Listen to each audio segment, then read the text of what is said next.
In the summer of 1997, the Brennan family set out for a 3-day hiking adventure in the Cascade Mountains of Washington State. David and Elena Brennan, along with their 12-year-old daughter Sophie and 8-year-old son Owen, checked into the ranger station at Glacier Peak Wilderness on a Friday morning. They were experienced hikers, well prepared, and excited for their annual family trip. But by Monday, when they failed to return, search and rescue teams found only their abandoned campsite. Sleeping bags laid out, food still in bear canisters, and all their gear untouched. It was as if the family of 4 had simply stood up mid-breakfast and walked into the forest, never to return. For 16 years, Elena's sister Caroline has searched for answers, haunted by the inexplicable disappearance.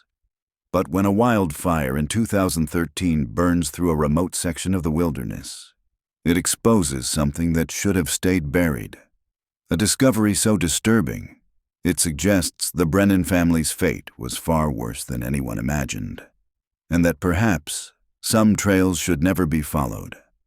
If you're drawn to mysteries that chill you to the bone, stay with us until the end. The truth about what happened on that mountain will leave you questioning everything you thought you knew about the wilderness and about human nature itself. The smoke from the Wolverine Creek fire had finally cleared after 3 weeks of burning through 12,000 acres of old-growth forest in the Cascade Mountain Range. Fire crews had worked around the clock to contain the blaze, and now, in early September 2013, rehabilitation teams were assessing the damage and planning restoration efforts. Tommy Reeves had been a wildland firefighter for 11 years, and he'd seen plenty of destruction in his time. Charred landscapes were part of the job, as was the occasional discovery of wildlife casualties. But what he found on a blackened ridge overlooking what used to be called Whispering Creek had nothing to do with the fire. The structure was barely visible at first, just the suggestion of geometric lines beneath the ash and debris. Tommy had almost walked past it entirely, focused on marking hazard trees, when something made him stop. A feeling, maybe. The forest had that quality after a fire, an eerie silence where even the wind seemed to hold its breath. He approached slowly, using his boot to clear away a layer of ash. What emerged made his stomach clench. Wooden planks, old and weathered, formed what looked like the beginnings of a trap door set into the earth. But that wasn't what made Tommy reach for his radio with shaking hands. It was the small pink shoe lying next to the partially exposed entrance. A child's hiking boot, its laces still tied, looking remarkably preserved despite what must have been years in the elements. Tommy had lived in the area his whole life. He knew the stories. Every local knew about the Brennan family, the mystery that had never been solved, the 4 people who'd vanished without a trace 16 years ago. He keyed his radio. "Base, this is Reeves. I need you to contact the county sheriff. I've found something on the North Ridge above Whispering Creek, something they're going to want to see." As he waited for a response, Tommy stared at the small shoe and the hidden entrance it guarded. The wind picked up, carrying the acrid smell of burnt timber, and somewhere in the distance, a raven called out. A harsh, lonely sound that seemed to carry a warning. Some secrets, Tommy thought, should stay buried. But this one was about to surface. Caroline Mercer stood in the kitchen of her Seattle home, staring at her phone as if the device itself had betrayed her. The voice on the other end belonged to Detective Sarah Holbrook of the Skagit County Sheriff's Office, and she was saying words that Caroline had both longed for and dreaded for 16 years. "Ms. Mercer, we found something in the Glacier Peak Wilderness that may be connected to your sister's case. I'd like you to come to the station when you're able." Caroline's hand tightened around the phone. "What did you find? I'd prefer to discuss the details in person." "Please," Caroline said, her voice barely steady. "I've been waiting 16 years. Just tell me. Did you find them? Did you find Elena and the children?" There was a pause on the line, and Caroline could hear papers rustling in the background. "We found evidence that suggests a structure was built in a remote area of the wilderness. very close to where your sister's family was last seen. The wildfire exposed it. There are items we believe belong to the Brennan family. Caroline closed her eyes, gripping the counter for support. Are they alive? We don't know yet. The site is still being excavated, but Ms. Mercer, I need you to prepare yourself. What we've found so far indicates— Detective Holbrook hesitated. It indicates this wasn't a simple case of getting lost in the wilderness. 2 hours later, Caroline sat across from Detective Holbrook in a small conference room at the Skagit County Sheriff's Office. The detective was in her early 40s, with sharp eyes and an expression that managed to convey both professionalism and genuine sympathy. "Thank you for coming so quickly," Detective Holbrook said, sliding a folder across the table. "I want to be transparent with you about what we know, but I also need to warn you that some of this may be difficult to process." Caroline opened the folder with trembling hands. Inside were photographs of a burned forest landscape. In several images, she could make out the remains of what looked like a wooden structure built into the side of a hill, almost like a root cellar or bunker. This was found approximately 2 miles from the campsite where your sister's family was last seen in 1997, Detective Holbrook explained. The structure was deliberately concealed and would have been nearly impossible to find under normal circumstances. The fire burned away decades of overgrowth. Caroline studied the photographs. "What is it? Some kind of shelter?" "We're still determining that. But Ms. Mercer, we found personal belongings inside. A child's backpack with the name Sophie Brennan written on the tag. Clothing that appears to match descriptions from the original missing persons report, and—" The detective paused. "We found a journal. It belonged to your sister." Caroline's breath caught. Elena kept a journal. It appears she wrote in it after the family disappeared. The entries are disturbing. She describes being held captive with her children, being moved between locations in the wilderness. Detective Holbrook leaned forward. "Ms. Mercer, we have reason to believe your sister and her family didn't die in 1997. They were taken, held against their will by someone who knew these mountains intimately." The room seemed to tilt. Caroline had imagined countless scenarios over the years. Bear attacks, falls, exposure, even murder. But kidnapping, captivity, in the middle of the wilderness. "That's impossible," Caroline whispered. "The search teams covered miles. They had helicopters, dogs. How could someone hide 4 people?" "These mountains are vast," Detective Holbrook said quietly. "And there are people who live off the grid, people who know places even experienced rangers don't know about. We're looking into individuals who were in the area in 1997, anyone with a history of wilderness survival skills or suspicious behavior." Caroline's mind raced back to that summer, to the last conversation she'd had with Elena. They'd spoken on the phone the night before the hiking trip. Elena had been excited, talking about teaching Sophie to identify bird calls and letting Owen practice with his new compass. There had been no fear in her voice, no premonition of danger. "The journal," Caroline said, her throat tight. "What else did it say?" Detective Holbrook's expression grew more guarded. "The entries are fragmentary. Your sister was clearly under extreme stress. She mentions a man she refers to only as the shepherd. She describes being moved through underground passages, being kept in darkness. She talks about trying to protect the children, about David attempting to escape." "Attempting?" Caroline's voice cracked. "There's an entry from approximately 3 months after the disappearance. Your sister writes that David was caught trying to lead the children out through a tunnel. She doesn't describe what happened to him after that, but—" Detective Holbrook met Caroline's eyes. "Her subsequent entries only mention the children. David isn't referenced again." Caroline felt tears burning behind her eyes, but she forced them back. She'd learned long ago that grief was a luxury she couldn't afford. Grief meant accepting they were gone. Instead, she'd chosen anger, obsession, the relentless pursuit of answers. "How long do the entries continue?" she asked. "The last dated entry is from December 1997, 6 months after the disappearance. But there are undated entries that appear to have been written later. The handwriting becomes less steady, more erratic. Your sister writes about illness, about the children growing weaker, about something she calls the feeding time, and the lessons. Caroline's stomach turned. What does that mean? We don't know yet. The journal is with forensic analysts. We're hoping to extract more information, possibly find fingerprints other than your sister's.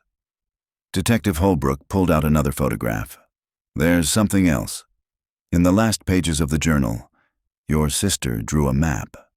The photograph showed a hand-drawn sketch on lined paper. Caroline recognized Elena's handwriting immediately. The same careful printing she'd used since childhood. The map depicted what looked like a series of connected chambers or rooms, with notations like entry point, water source, and deepest chamber. We believe this is a map of the underground structure where they were held, Detective Holbrook said. We've already sent a team to begin exploring the site, using this as a guide. It's possible there are remains. She stopped herself. It's possible we'll find more answers. Caroline stared at the map, her sister's final act of desperate documentation. You think they're dead? I think we need to prepare for that possibility. But until we have concrete evidence, we're treating this as an active investigation. Detective Holbrook closed the folder. I need to ask you some questions about your sister's life before the disappearance. Anything that might help us understand who could have targeted this family. For the next hour, Caroline answered questions she'd answered a dozen times before, but now with new purpose. She described Elena and David's marriage. Solid, loving, no enemies she knew of. She talked about the children, Sophie's love of nature photography, and Owen's collection of interesting rocks. She mentioned David's job as an architect, Elena's work as a substitute teacher, their quiet life in Bellingham. Was there anyone who showed unusual interest in the family? Detective Holbrook asked. Anyone who might have known about their hiking plans? Caroline thought back. Elena posted about the trip on an online hiking forum she frequented. She liked to get trail recommendations from other hikers. Detective Holbrook made a note. Do you remember which forum? Northwest Trails and Adventures, I think. She'd been a member for years. We'll look into that. What about when they checked in at the ranger station? Did your sister mention meeting anyone unusual? She called me that Friday evening, after they'd set up camp. She said they'd passed a few other hikers on the trail but hadn't talked to anyone at length. She mentioned... Caroline paused, a memory surfacing. She said Owen thought he saw someone watching them from the trees while they were eating dinner. Elena dismissed it as Owen's imagination. He was 8, always seeing things. Detective Holbrook leaned forward. Did she describe what Owen saw? Just a man standing very still in the shadows. Elena said she looked but didn't see anyone. She figured it was the way the evening light played through the trees. The detective wrote something down, underlining it twice. Ms. Mercer, I want to be clear with you about something. This investigation is going to attract media attention. The discovery of the journal, the structure. This is going to become a major story. You may want to prepare yourself for that. Caroline had dealt with media attention before, in the immediate aftermath of the disappearance and again on the 10th anniversary. She'd given interviews, made appeals, appeared on missing persons shows. But this felt different. This wasn't speculation anymore. This was evidence of horror. I don't care about the media, Caroline said firmly. I only care about finding out what happened to my sister and her family. And if someone took them, if someone hurt them.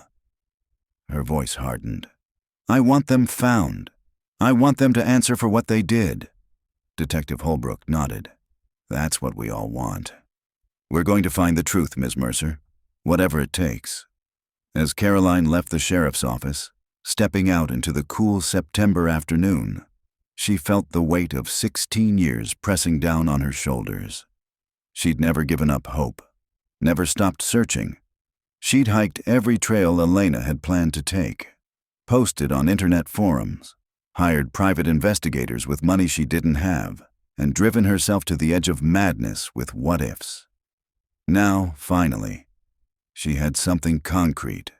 A journal. A map. Evidence that her sister had survived, at least for a while. Evidence that something truly terrible had happened in those mountains. She got into her car and sat for a moment, staring at the mountains visible in the distance. The same mountains that had swallowed her sister's family whole. Somewhere up there, in the burned forest, the earth was giving up its secrets. Caroline pulled out her phone and called her husband. "Mark, they found something. Something bad. I'm going to need you to take the kids this weekend. I have to go up there. I have to see where they found her things." As she spoke, she didn't notice the pickup truck parked 3 spaces down, or the man behind the wheel watching her with intense, unblinking eyes. The man who'd been waiting 16 years for this day, knowing it would eventually come, knowing that fires cleanse, but they also reveal. He started his engine and pulled out of the parking lot, disappearing into traffic before Caroline ended her call. The drive to the Glacier Peak Wilderness took Caroline 3 hours, winding through increasingly remote roads until pavement gave way to gravel, and finally to a dirt access road marked with official vehicles. She'd left at dawn, unable to sleep after her meeting with Detective Holbrook, her mind cycling through images of Elena's journal and that haunting map. Yellow crime scene tape cordoned off a section of forest where the fire had burned through most intensely. Caroline parked behind a sheriff's SUV and approached the checkpoint, where a young deputy stood guard. "I'm Caroline Mercer," she said, showing the identification Detective Holbrook had given her. "I'm authorized to be here." The deputy checked his clipboard and nodded. "Detective Holbrook said you'd be coming. She's up at the site. Follow the marked path, about a quarter mile." The smell of burnt wood hung heavy in the air as Caroline made her way up the trail. Blackened tree trunks stood like sentinels, their branches reduced to skeletal fingers reaching toward a gray sky. In places, the fire had burned so hot that the earth itself looked scorched, turned to a surface of ash and char. She found Detective Holbrook standing with a forensic team near what remained of the hidden structure. In the daylight, Caroline could see it more clearly. A wooden framework built into the hillside, designed to look like a natural outcropping. Most of the wood had been consumed by the fire, but the earthen chambers beneath had survived, their openings now exposed like wounds in the ground. "Ms. Mercer," Detective Holbrook greeted her, stepping away from the team. "I appreciate you waiting until we processed the initial evidence before coming up here." "What have you found?" Caroline asked, unable to take her eyes off the dark openings in the earth. "Come with me, but I need to warn you. This is disturbing." They approached the largest of the exposed chambers. A ladder had been set up leading down into darkness, with generator-powered lights illuminating the space below. Caroline could see that the chamber had been carved out of the earth and reinforced with timber, creating a room roughly 15 feet square. "We believe this was the main living area," Detective Holbrook explained. "We found the journal here, along with blankets, some preserved food containers, and children's items. The person who built this knew what they were doing. The chambers were designed to maintain temperature and humidity, and to be virtually undetectable from the surface." Caroline peered down into the chamber. Even with the lights, there was something deeply unsettling about the space, the way it had been hidden from the sky, from help, from hope. "How many chambers are there?" she asked. "We've found 5 so far, connected by narrow passages. The map in your sister's journal indicates there should be 7. We're still excavating." Detective Holbrook paused. "Ms. Mercer, we found something in the deepest chamber. I need you to identify if you can." They moved to a smaller opening at the far end of the site. This entrance had been more carefully preserved by the forensic team, as if they were being especially cautious about what it might contain. A photographer was documenting everything before items were removed. "We found human remains," Detective Holbrook said quietly. "Adult male, based on preliminary assessment. The body was in a section of the chamber that collapsed, possibly decades ago. We won't have a positive ID until we run DNA tests, but..." She held up a sealed evidence bag. Inside was a watch, the band broken but the face still intact. "Do you recognize this?" Caroline took the bag with shaking hands. The watch was a Timex with a distinctive blue face and silver band. She'd been with Elena when Elena bought it for David on their 10th anniversary, just 2 months before the hiking trip. "That's David's watch," she whispered. Elena had it engraved on the back. 10 years, forever to go. Detective Holbrook nodded solemnly. "We'll verify the engraving." "I'm sorry, Ms. Mercer. I know this isn't the outcome anyone wanted." Caroline stared at the watch, thinking about what Elena had written in the journal. David attempting to escape. David no longer being mentioned in later entries. Now she understood why. "He tried to save them," she said, her voice hollow. "He tried to get the children out, and whoever did this killed him for it." "That's our working theory. The collapse that buried him appears to have been deliberate. We found evidence of tools, of the ceiling being intentionally compromised." Detective Holbrook touched Caroline's arm gently. "Come sit down. This is a lot to process." They moved to a makeshift command station set up in a clearing, where Caroline sank onto a folding chair. One of the forensic team members brought her a bottle of water, which she accepted numbly. "What about Elena and the children?" Caroline asked. "Have you found any other remains?" "Not yet, but there are still chambers we haven't fully explored. The map indicates passages that go deeper into the hillside, and we've found evidence of cave-ins and flooding in some sections. It's going to take time." Caroline opened the water bottle but didn't drink. "Tell me about the journal. What else did Elena write?" Detective Holbrook sat down across from her, pulling out a tablet. "I've had the journal scanned so we could preserve the original. I can show you some of the entries if you think you're ready." "I need to know." The detective pulled up a scanned image. Caroline recognized Elena's handwriting immediately. Neat, controlled, so familiar it made her chest ache.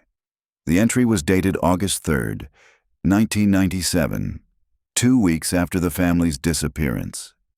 "Sophie keeps asking when we can go home. I don't know how to tell her that I don't know if we ever will. The shepherd says we're being prepared for something important, that we were chosen." David doesn't believe him. Every night after the shepherd leaves, David examines the walls, looking for weaknesses. He thinks there's a way out through the water tunnel, the one that floods when it rains. "I'm terrified he's going to try it and drown. I'm terrified we're all going to die down here in the dark." Caroline's vision blurred with tears. She was so scared. The entries continue in that vein for several weeks. Detective Holbrook said. She documents their daily routine. The shepherd would bring food and water, sometimes stay for hours talking about wilderness philosophy, survival of the worthy, things that suggest possible mental illness or a distorted belief system. Your sister tried to keep the children's spirits up, created games for them, told them stories. What happened to David? Caroline forced herself to ask. Detective Holbrook scrolled to another entry, dated September 15th, 1997. Your sister writes about David's escape attempt. It was late at night. He'd managed to remove some of the timber reinforcing one of the passages and thought he'd found a way to the surface. He got the children halfway through before... She paused. Before the shepherd discovered them. Caroline waited, her heart hammering. Elena doesn't describe what happened in detail. She just writes, David is gone, the children are back. The shepherd says this is what happens to those who reject his gift of shelter. We must learn to be grateful. After that, she never mentions David again. The horror of it settled over Caroline like a physical weight. Her brother-in-law, a good man who'd loved his family, who'd worked in a profession dedicated to building safe spaces for people to live, had died trying to save his children in a nightmare he couldn't architect his way out of. The shepherd, Caroline said, forcing her voice to stay steady. Do you have any leads on who he might be? We're investigating several possibilities. We're looking at individuals who lived in this area in the 90s. Anyone with known survivalist tendencies or who'd been reported for suspicious behavior in the wilderness. We're also reviewing the forum Elena posted on before the trip, checking if anyone showed unusual interest in her family's plans. Detective Holbrook set down the tablet. There's something else. In some of the later entries, your sister becomes less lucid. She writes about the lessons the shepherd was teaching, about how Sophie had to learn to be grateful, about how Owen wasn't adapting as well as the shepherd wanted. What does that mean? We're not entirely sure, but some of the phrasing suggests. Detective Holbrook chose her words carefully. It suggests the shepherd may have had specific plans for the children, educational or indoctrination purposes. Your sister writes about having to watch while Sophie was taken to the learning chamber, and how she could hear Owen crying from another section of the structure. Caroline pressed a hand to her mouth, fighting nausea. He was torturing them, psychologically torturing children. It appears that way, yes. A shout came from the excavation site. One of the forensic team members was waving urgently. Detective Holbrook stood immediately. "Wait here." But Caroline followed, unable to stay away. She reached the edge of the largest chamber just as a technician climbed up the ladder, his face pale. "We found another chamber," he said, slightly out of breath. "Behind a false wall in the deepest section. Detective, you need to see this." They descended into the underground structure, the temperature dropping noticeably as they went deeper. Caroline's claustrophobia kicked in. The walls seemed to press inward, the ceiling to lower with each step. How had Elena survived down here? How had the children coped with this darkness? The technician led them through a narrow passage that required them to duck and move sideways. Caroline's breathing quickened, her heart racing. Then they emerged into a slightly larger space, lit by portable work lights. The chamber was different from the others. The walls had been carved with symbols, crude drawings of trees, animals, and humanoid figures that seemed to dance in the flickering light. In the center of the room stood a small table made of stone, and on it were arranged items that made Caroline's blood run cold. Children's drawings, dozens of them, preserved in plastic sleeves, photographs of Sophie and Owen, taken at different ages, and in the corner, a child's skeleton, curled into a fetal position, a small bracelet still clasped around tiny wrist bones. Detective Holbrook moved closer to examine the bracelet, then looked at Caroline with an expression of profound sorrow. "Ms. Mercer, did your niece Sophie wear a bracelet? Something she wouldn't have taken off?" Caroline's knees buckled. She knew that bracelet. She'd given it to Sophie for her 10th birthday, 2 years before the disappearance. It was silver with a charm shaped like a camera, because Sophie had loved photography. "That's Sophie," Caroline whispered, the words tearing from her throat. "Oh God, that's Sophie!" She turned and stumbled back through the passage, desperate for air, for light, for anything that wasn't this tomb where her niece had died. She made it to the surface and collapsed onto her knees in the ash, retching as sobs racked her body. Detective Holbrook emerged a moment later, kneeling beside her. "I'm so sorry. I'm so sorry you had to see that." "She was 12, Caroline choked out. "She was just a child. How could someone—" She couldn't finish. There were no words for what had been done to her family. They sat in the burned forest for a long time, Caroline crying in a way she hadn't allowed herself to cry in 16 years. All that time hoping, searching, believing that somehow, somewhere, they'd survived. And now this nightmare confirmation. Eventually her tears subsided into numb exhaustion. "Owen," she said hoarsely. "And Elena? Have you found them?" "Not yet," Detective Holbrook said quietly.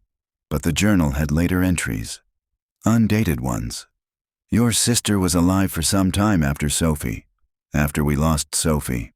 And she mentions Owen being moved to a different location, somewhere the shepherd called the sanctuary." Caroline looked up sharply. "Different location? You mean there might be more structures like this?" "It's possible. The map in the journal shows these chambers, but there are notations on the edges, references to the old place and the sanctuary."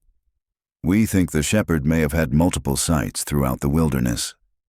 The implications were staggering. Not just one underground prison, but a network of them. How many people might this person have taken over the years? How many families had stories like the Brennans? "We need to find him," Caroline said, standing on shaky legs. "We need to find the shepherd. He could still be out there." "We're working on it," Detective Holbrook assured her.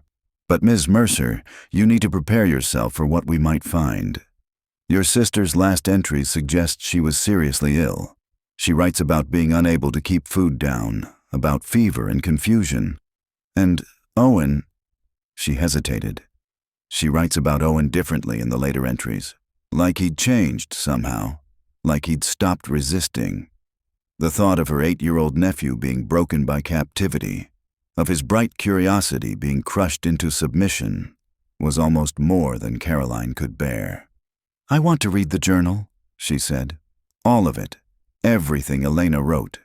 I'll arrange that, but not today. You should go home, be with your family. This investigation is going to take weeks, maybe months.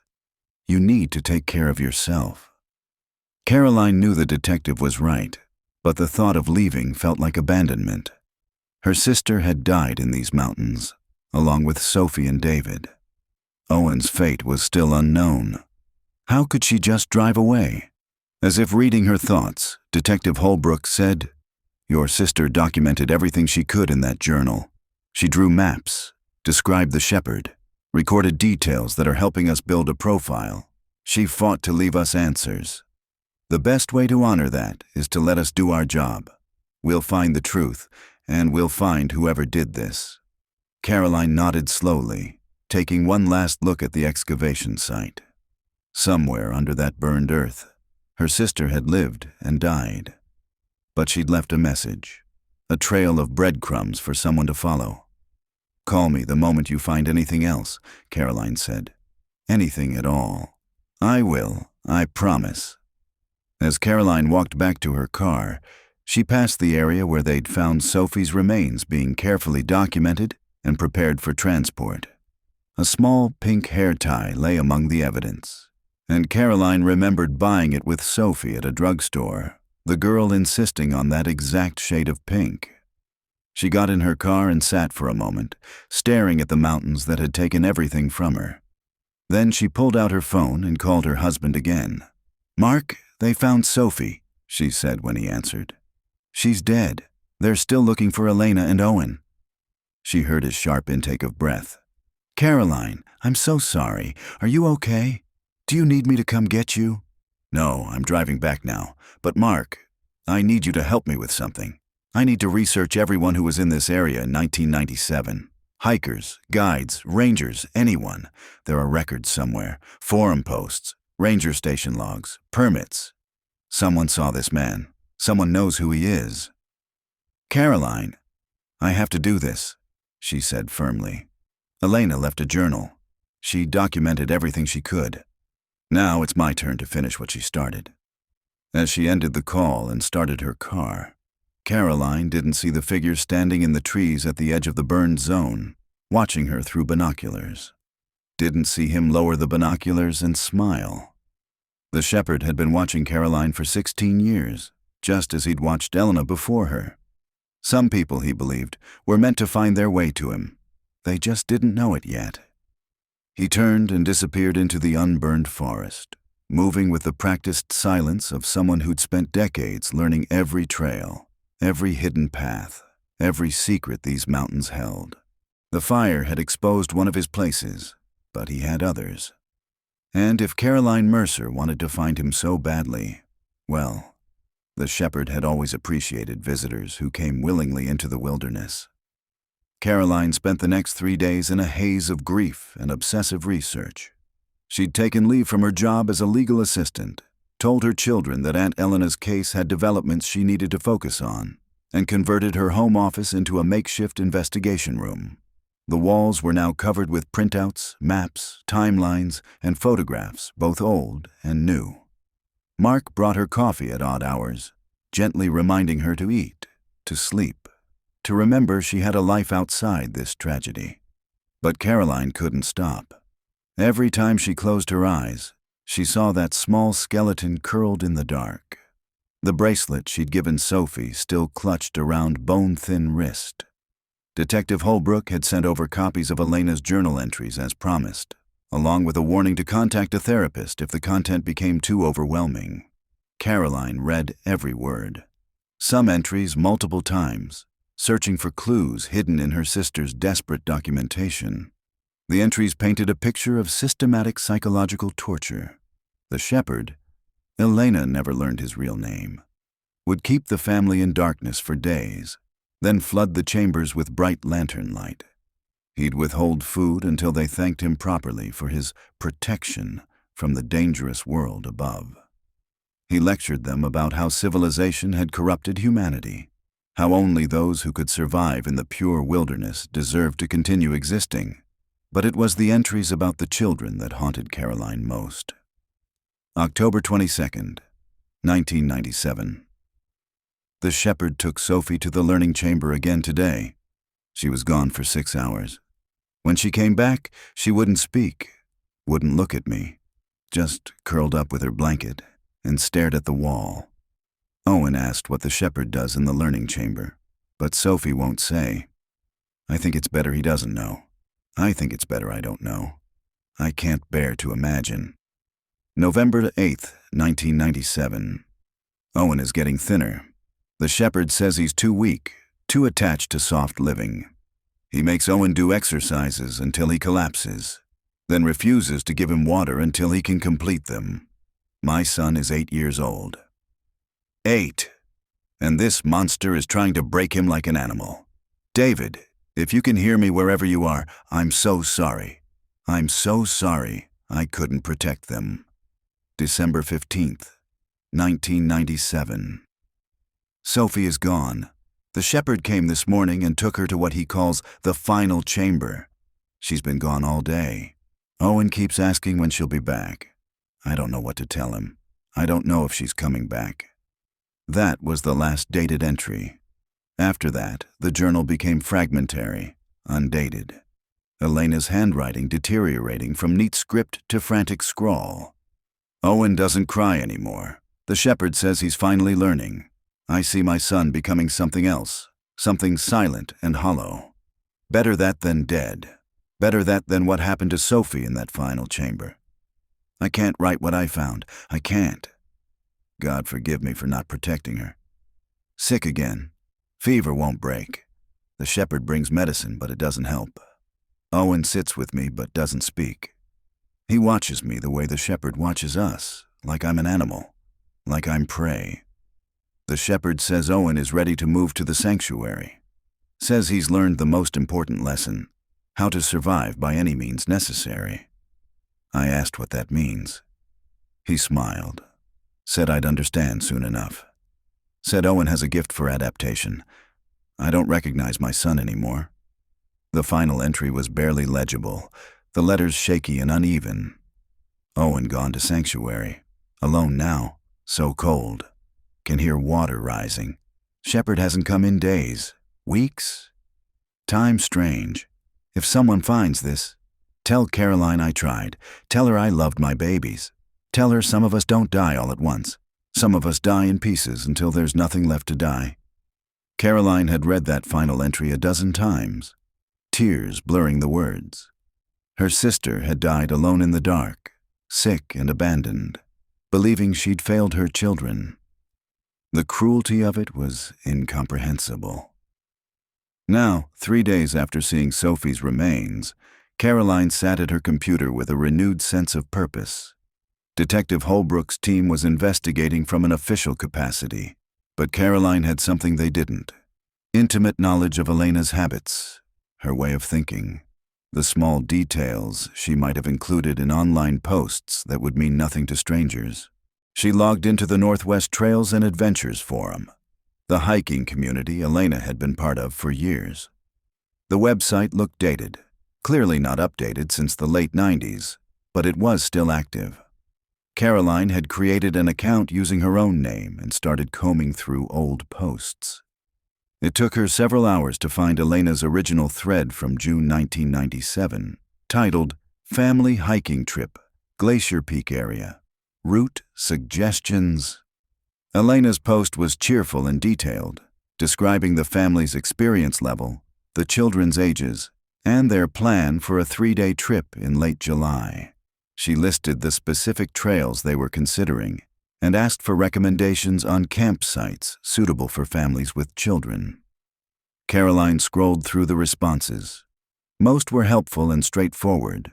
Suggestions for scenic spots, warnings about bear activity, recommendations for water filtration.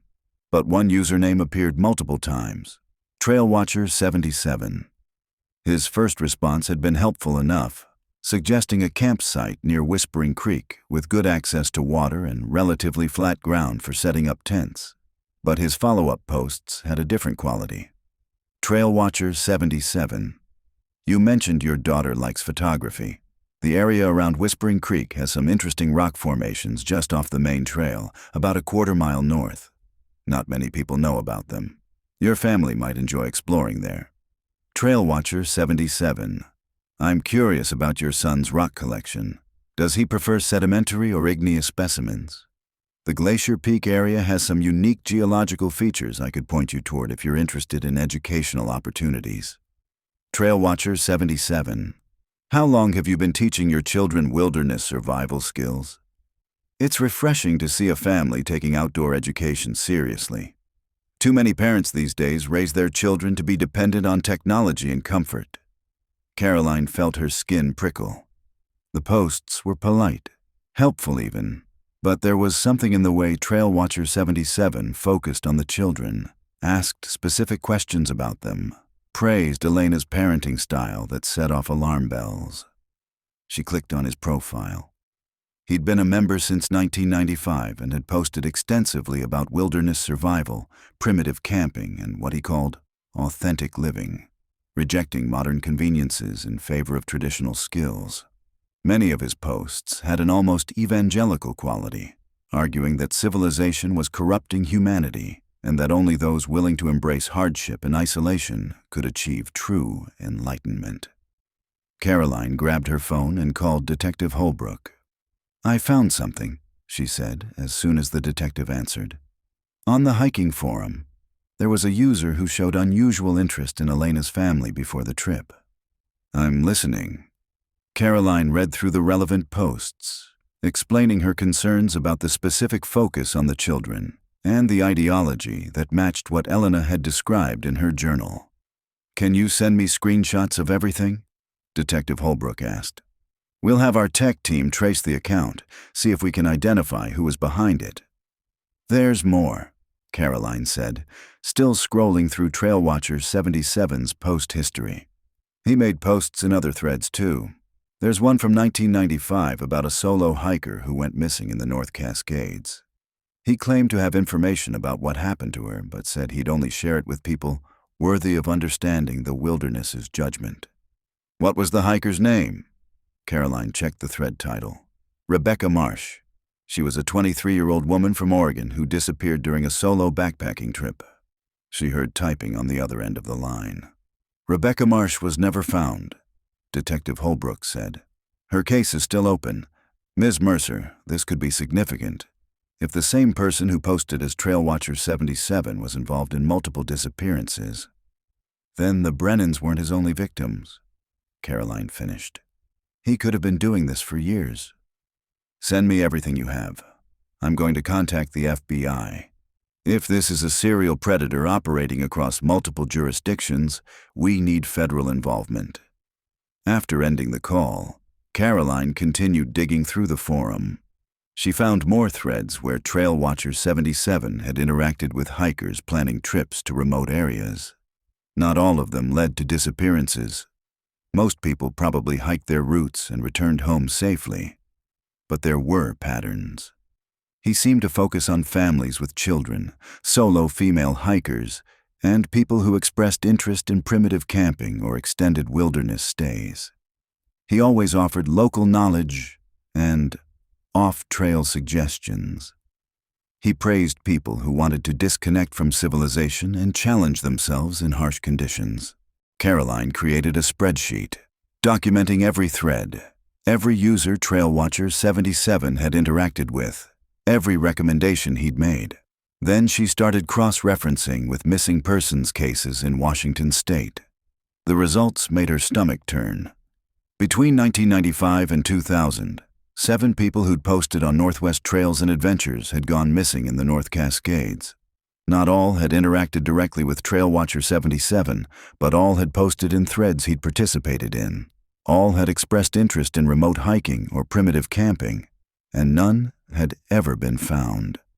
Caroline was so absorbed in her research that she didn't notice the time until Mark knocked softly on her office door. "Caroline, it's almost midnight. You need to get some sleep."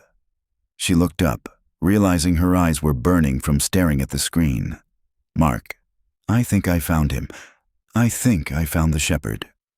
He came into the room, looking at the wall covered in her research, the spreadsheet on her screen. "Did you tell the police?" "Yes, but I'm not done. There's so much information here, so many connections. If I can just—" "Caroline." He knelt beside her chair, taking her hands. "You're exhausted. You've barely eaten in 3 days. I know you need answers, but you're going to make yourself sick." She wanted to argue, but the concern in his eyes stopped her. "I just keep thinking about Elena down there in the dark, writing in that journal, hoping someone would find it. She left breadcrumbs for me, Mark. She knew I'd never stop looking. And you haven't. You've found crucial information that the police are acting on. But you can't do this alone, and you can't do it without taking care of yourself." Caroline nodded reluctantly. "Okay, I'll try to sleep." But after Mark left, she couldn't help taking one more look at Trail Watcher 77's profile. His last post was from September 2013, just weeks ago, right after the wildfire. Trail Watcher 77. Fires cleanse the forest, but also expose what was hidden. Nature has a way of revealing the truth when the time is right.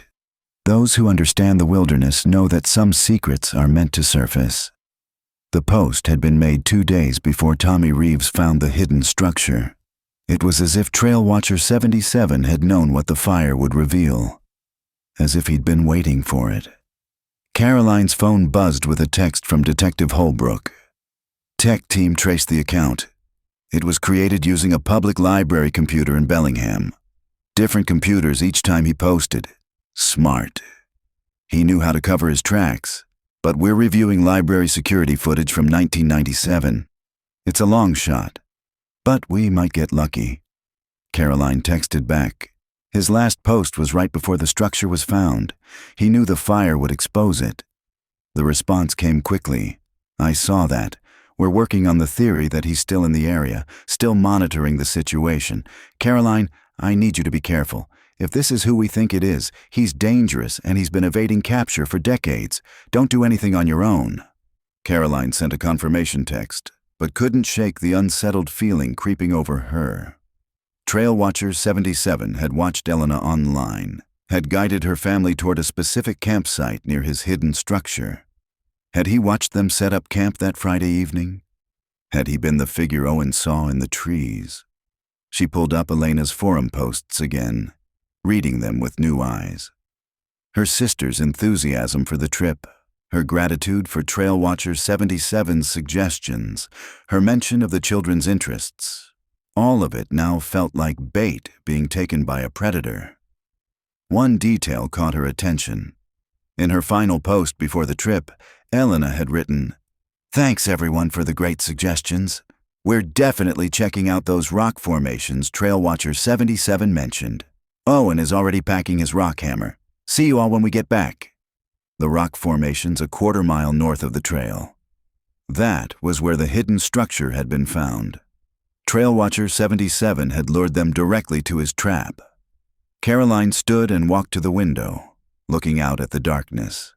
Somewhere out there, the man who destroyed her family was watching and waiting. He'd posted on the forum after the fire, which meant he was still monitoring it, still engaged with the hiking community. An idea formed in her mind. Dangerous, probably foolish, but potentially effective. She sat back down at the computer and created a new thread on the forum. Subject: looking for information about my sister's 1997 disappearance. My name is Caroline Mercer. In July 1997, my sister Elena Brennan and her family disappeared during a hiking trip in the Glacier Peak Wilderness. Recently, evidence has been found suggesting they were held captive.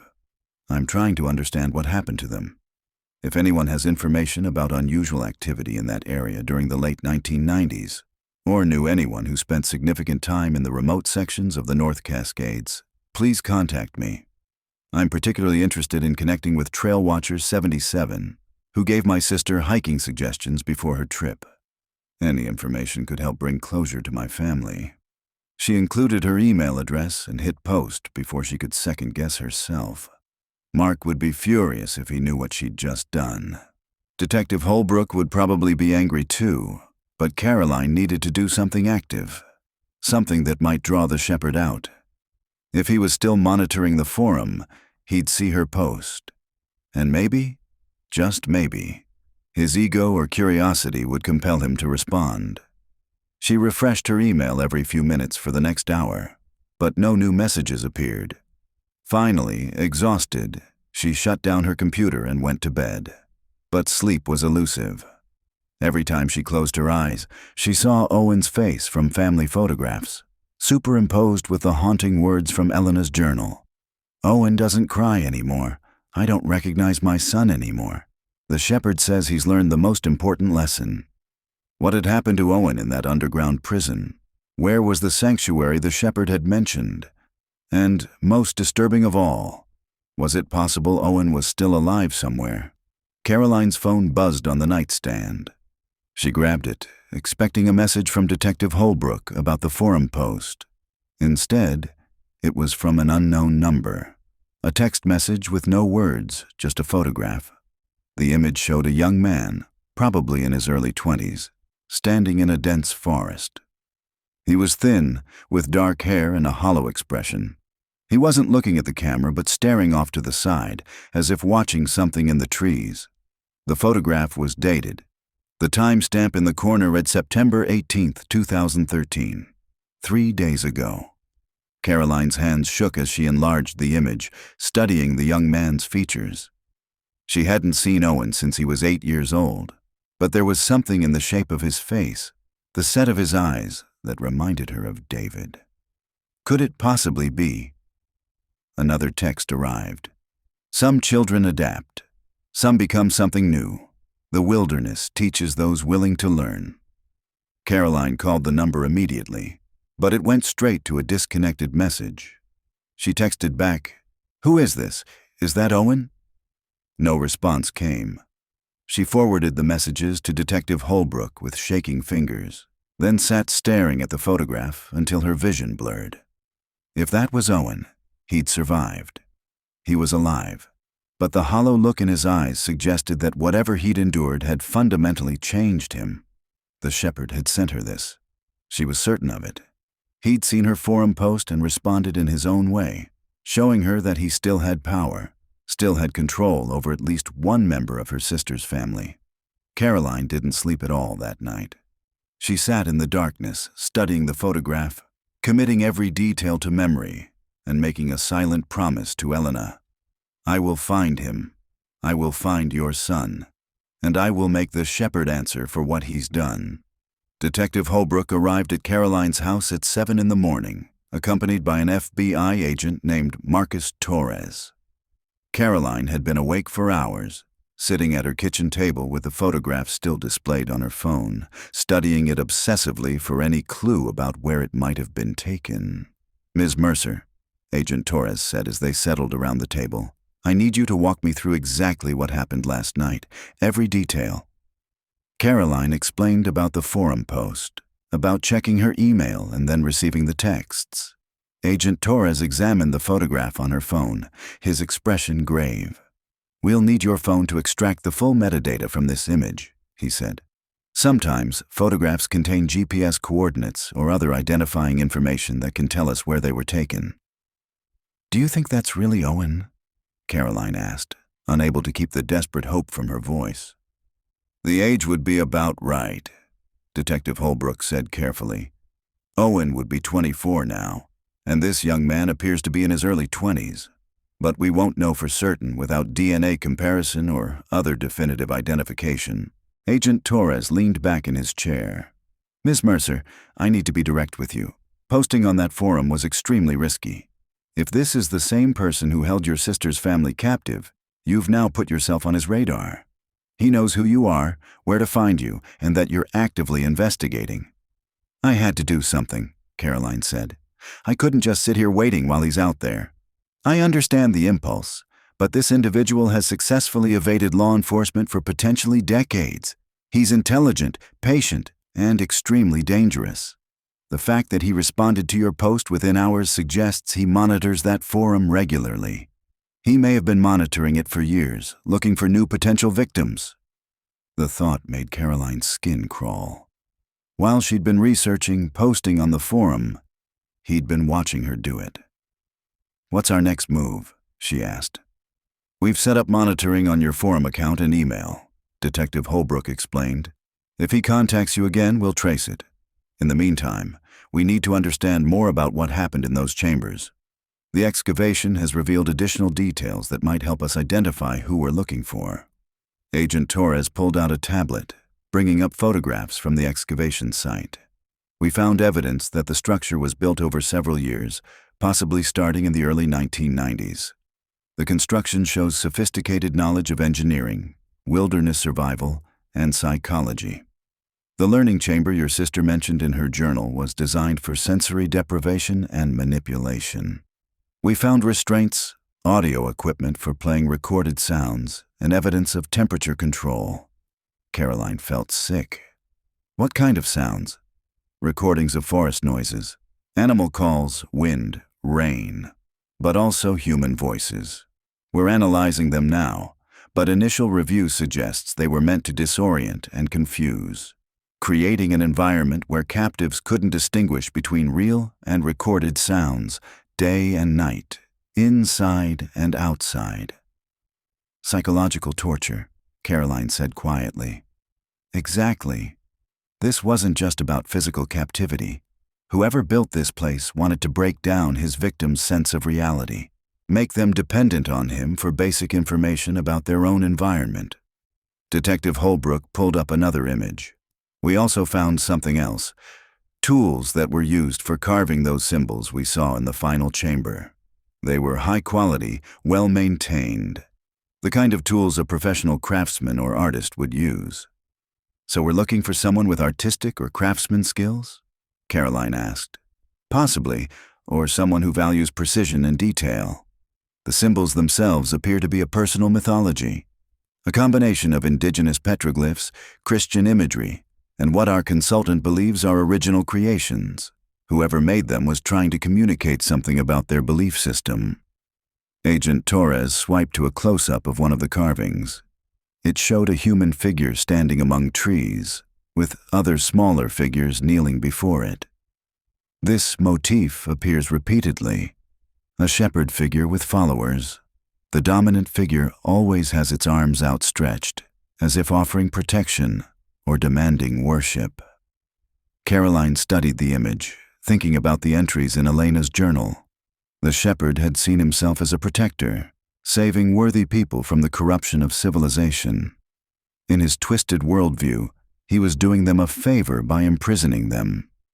"Have you been able to identify any of his other potential victims?" she asked. "We're working on it," Agent Torres replied.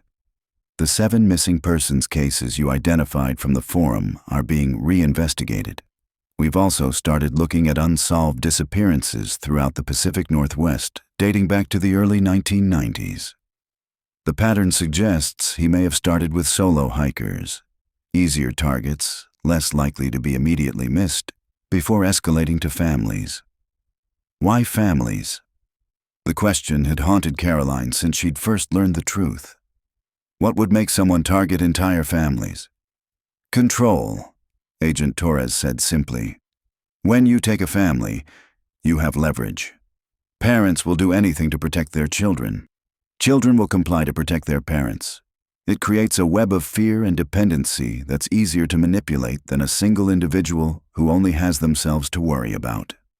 The doorbell rang, making Caroline jump. Detective Holbrook stood immediately. "Were you expecting anyone?" "No." The detective moved to the front window and looked out, her hand instinctively going to her weapon. Then she relaxed slightly. "It's a delivery truck. You expecting a package?" Caroline shook her head. They all moved toward the front door together. Through the window, Caroline could see a courier truck pulling away from the curb. Detective Holbrook opened the door carefully. On the porch sat a small cardboard box, addressed to Caroline Mercer with no return address. The detective pulled on gloves before picking it up. "It's light," she said, gently shaking it. Something shifted inside with a soft rustling sound. "Should we call a bomb squad?" Caroline asked, suddenly terrified. "Let me check it first." Detective Holbrook produced a knife and carefully cut the tape, opening the box while Agent Torres stood ready. Inside, nestled in tissue paper, was a small item wrapped in plastic. The detective lifted it out carefully. Through the plastic, Caroline could see what looked like a child's toy, a small compass with a cracked face and a faded strap. "Owen's compass," Caroline whispered.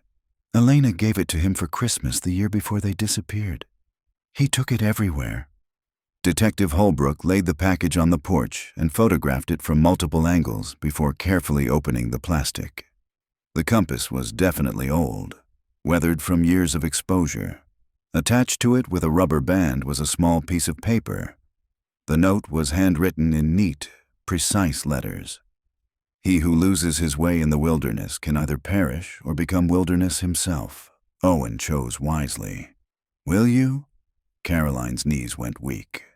Mark, who'd been hovering in the doorway, caught her elbow. "What does that mean? Is he threatening you?" "It's an invitation," Agent Torres said grimly. "He's telling Ms. Mercer that Owen survived by adapting to captivity, by becoming what the shepherd wanted him to be. And he's challenging her to follow, to come looking for answers in the wilderness." "That's insane," Mark said. "Caroline, you can't seriously consider—" "We need to trace this delivery," Detective Holbrook interrupted, already on her phone. "Find out which courier service, where it was dropped off, everything." While she made calls, Caroline stared at Owen's compass. She remembered buying it with Elena at an outdoor supply store, remembered her nephew's face lighting up when he'd opened it Christmas morning. He'd spent hours teaching himself to use it, insisting on checking their direction every time the family went hiking. "He kept it all these years," she said softly. "Through everything that happened, somehow he kept this." "Or the shepherd kept it," Agent Torres said. "This could be a trophy. Many serial predators keep items from their victims." But Caroline shook her head. "No. Owen loved this compass. If he adapted the way the journal suggested, if he became what the shepherd wanted, maybe keeping this was his way of holding on to who he used to be. A small act of resistance. Or it could be exactly what the shepherd wants you to think," Mark said firmly. "Caroline, this man is manipulating you. That's what he does. He sees what people need, hope, answers, closure, and he uses it against them." Caroline knew Mark was right. Everything about the shepherd's methods showed sophisticated psychological manipulation. The timing of his contacts, the information he chose to reveal, the way he was dangling Owen's survival in front of her like bait. It was all calculated. But knowing that didn't make it any less effective. Detective Holbrook ended her call. The package was dropped at a courier service location in Everett yesterday afternoon. Paid for in cash, sender gave a fake name and address. The clerk remembers a man in his 50s or 60s, described him as average height, gray hair, wearing outdoor clothing and a baseball cap. Very polite, very unremarkable. "Security footage?" Agent Torres asked. "They're pulling it now. But if he's been doing this as long as we think, he knows how to avoid cameras." Caroline looked at the photograph on her phone again.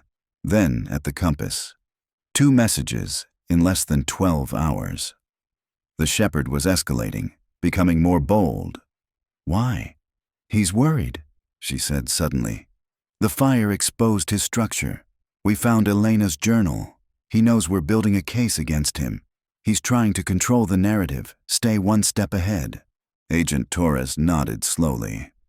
That's a good observation. He's moving from passive monitoring to active engagement.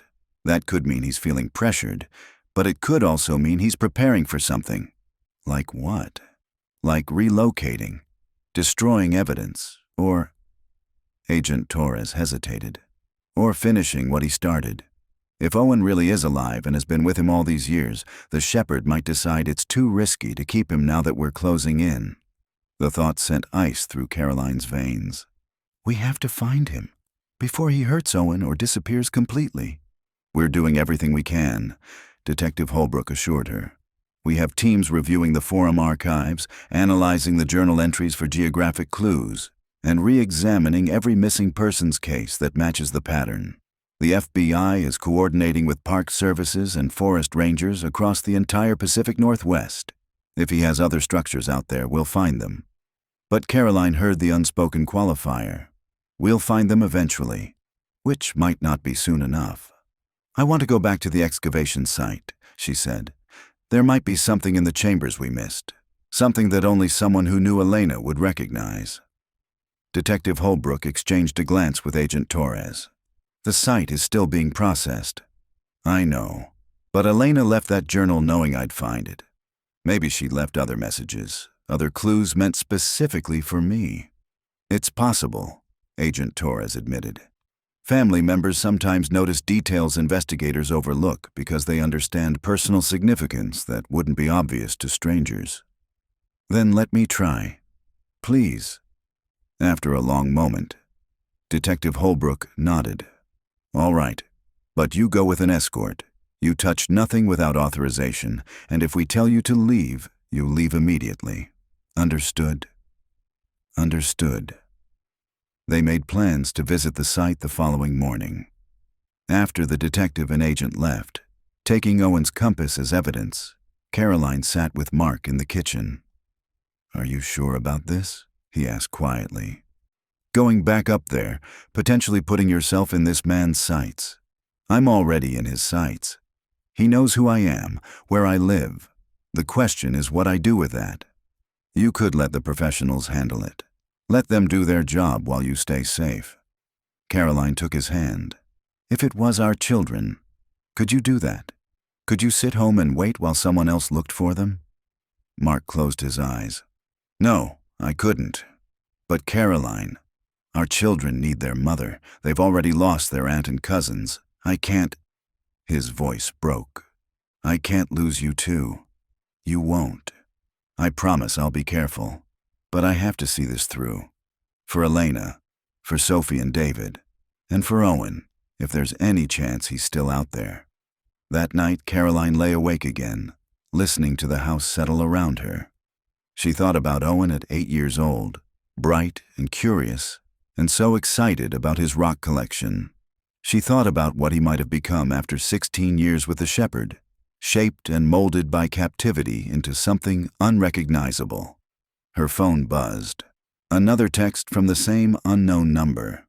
This time it was a video file, just 10 seconds long.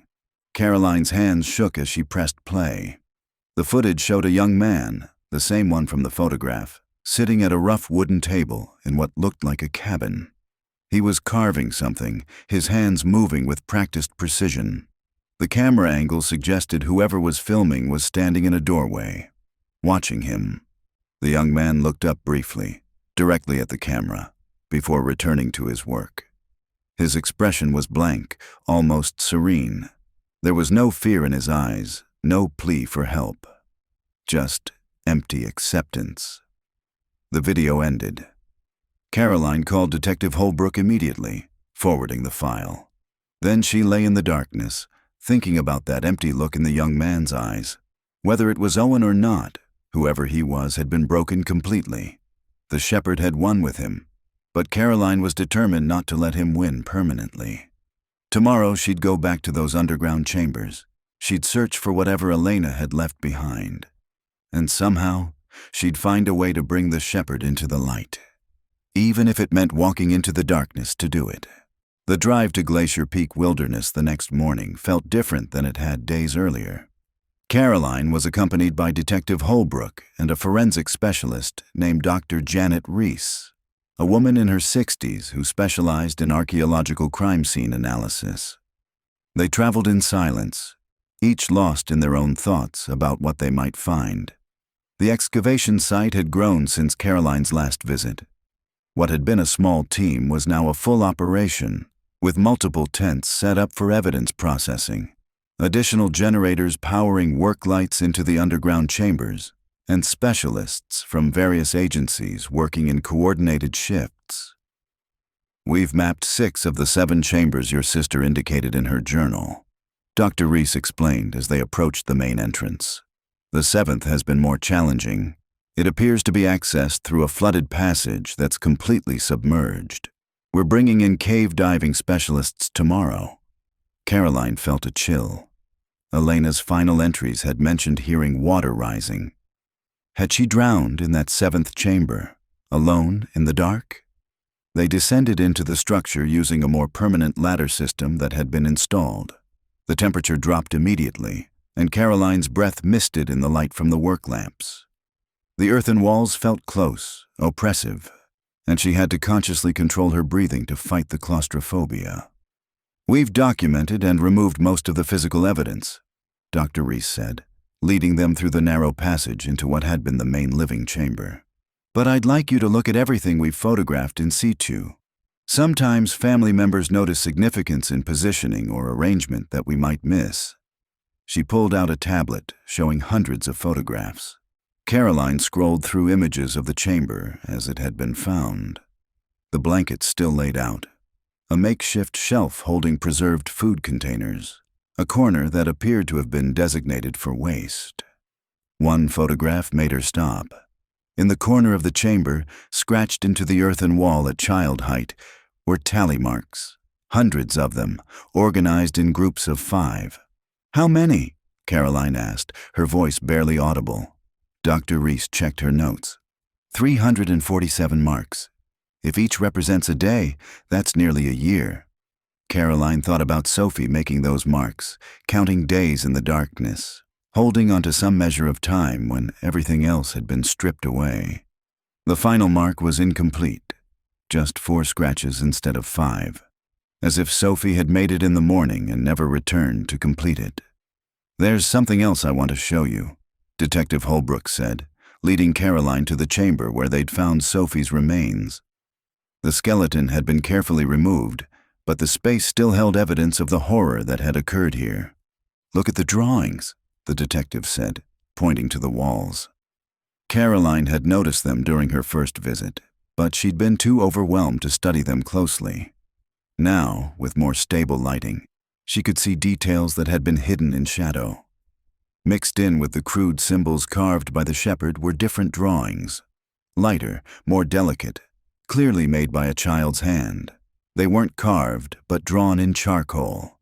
Sophie had sketched birds, trees, mountains, and in one corner, barely visible, was a drawing of 4 stick figures holding hands. Below it, in careful lettering, "The Brennan family." Caroline's eyes filled with tears. She was trying to remember the outside world, the things she loved. She was also leaving messages, Dr. Reese said gently. "Look here." She pointed to a series of bird drawings arranged in a specific pattern on the opposite wall. "Do you notice anything about the order?" Caroline studied them. There was a robin, then an eagle, then a duck, then Redbone, she whispered, the first letters of each bird. Red-winged blackbird, eagle, duck, barn owl, owl, night heron, egret. Redbone was Sophie's middle name. Exactly. She signed her work, but in a way only someone who knew her would understand. Dr. Reese pulled up more photographs. There are other patterns. Here she drew 23 flowers. Your sister's birthday was the 23rd, correct? March 23rd, Caroline confirmed, amazed at her niece's resilience. Even in this nightmare, Sophie had found ways to maintain her identity, to communicate. "We believe she was trying to leave a record," Detective Holbrook said. "If she couldn't escape, she could at least ensure that someone would eventually know she'd been here, who she'd been."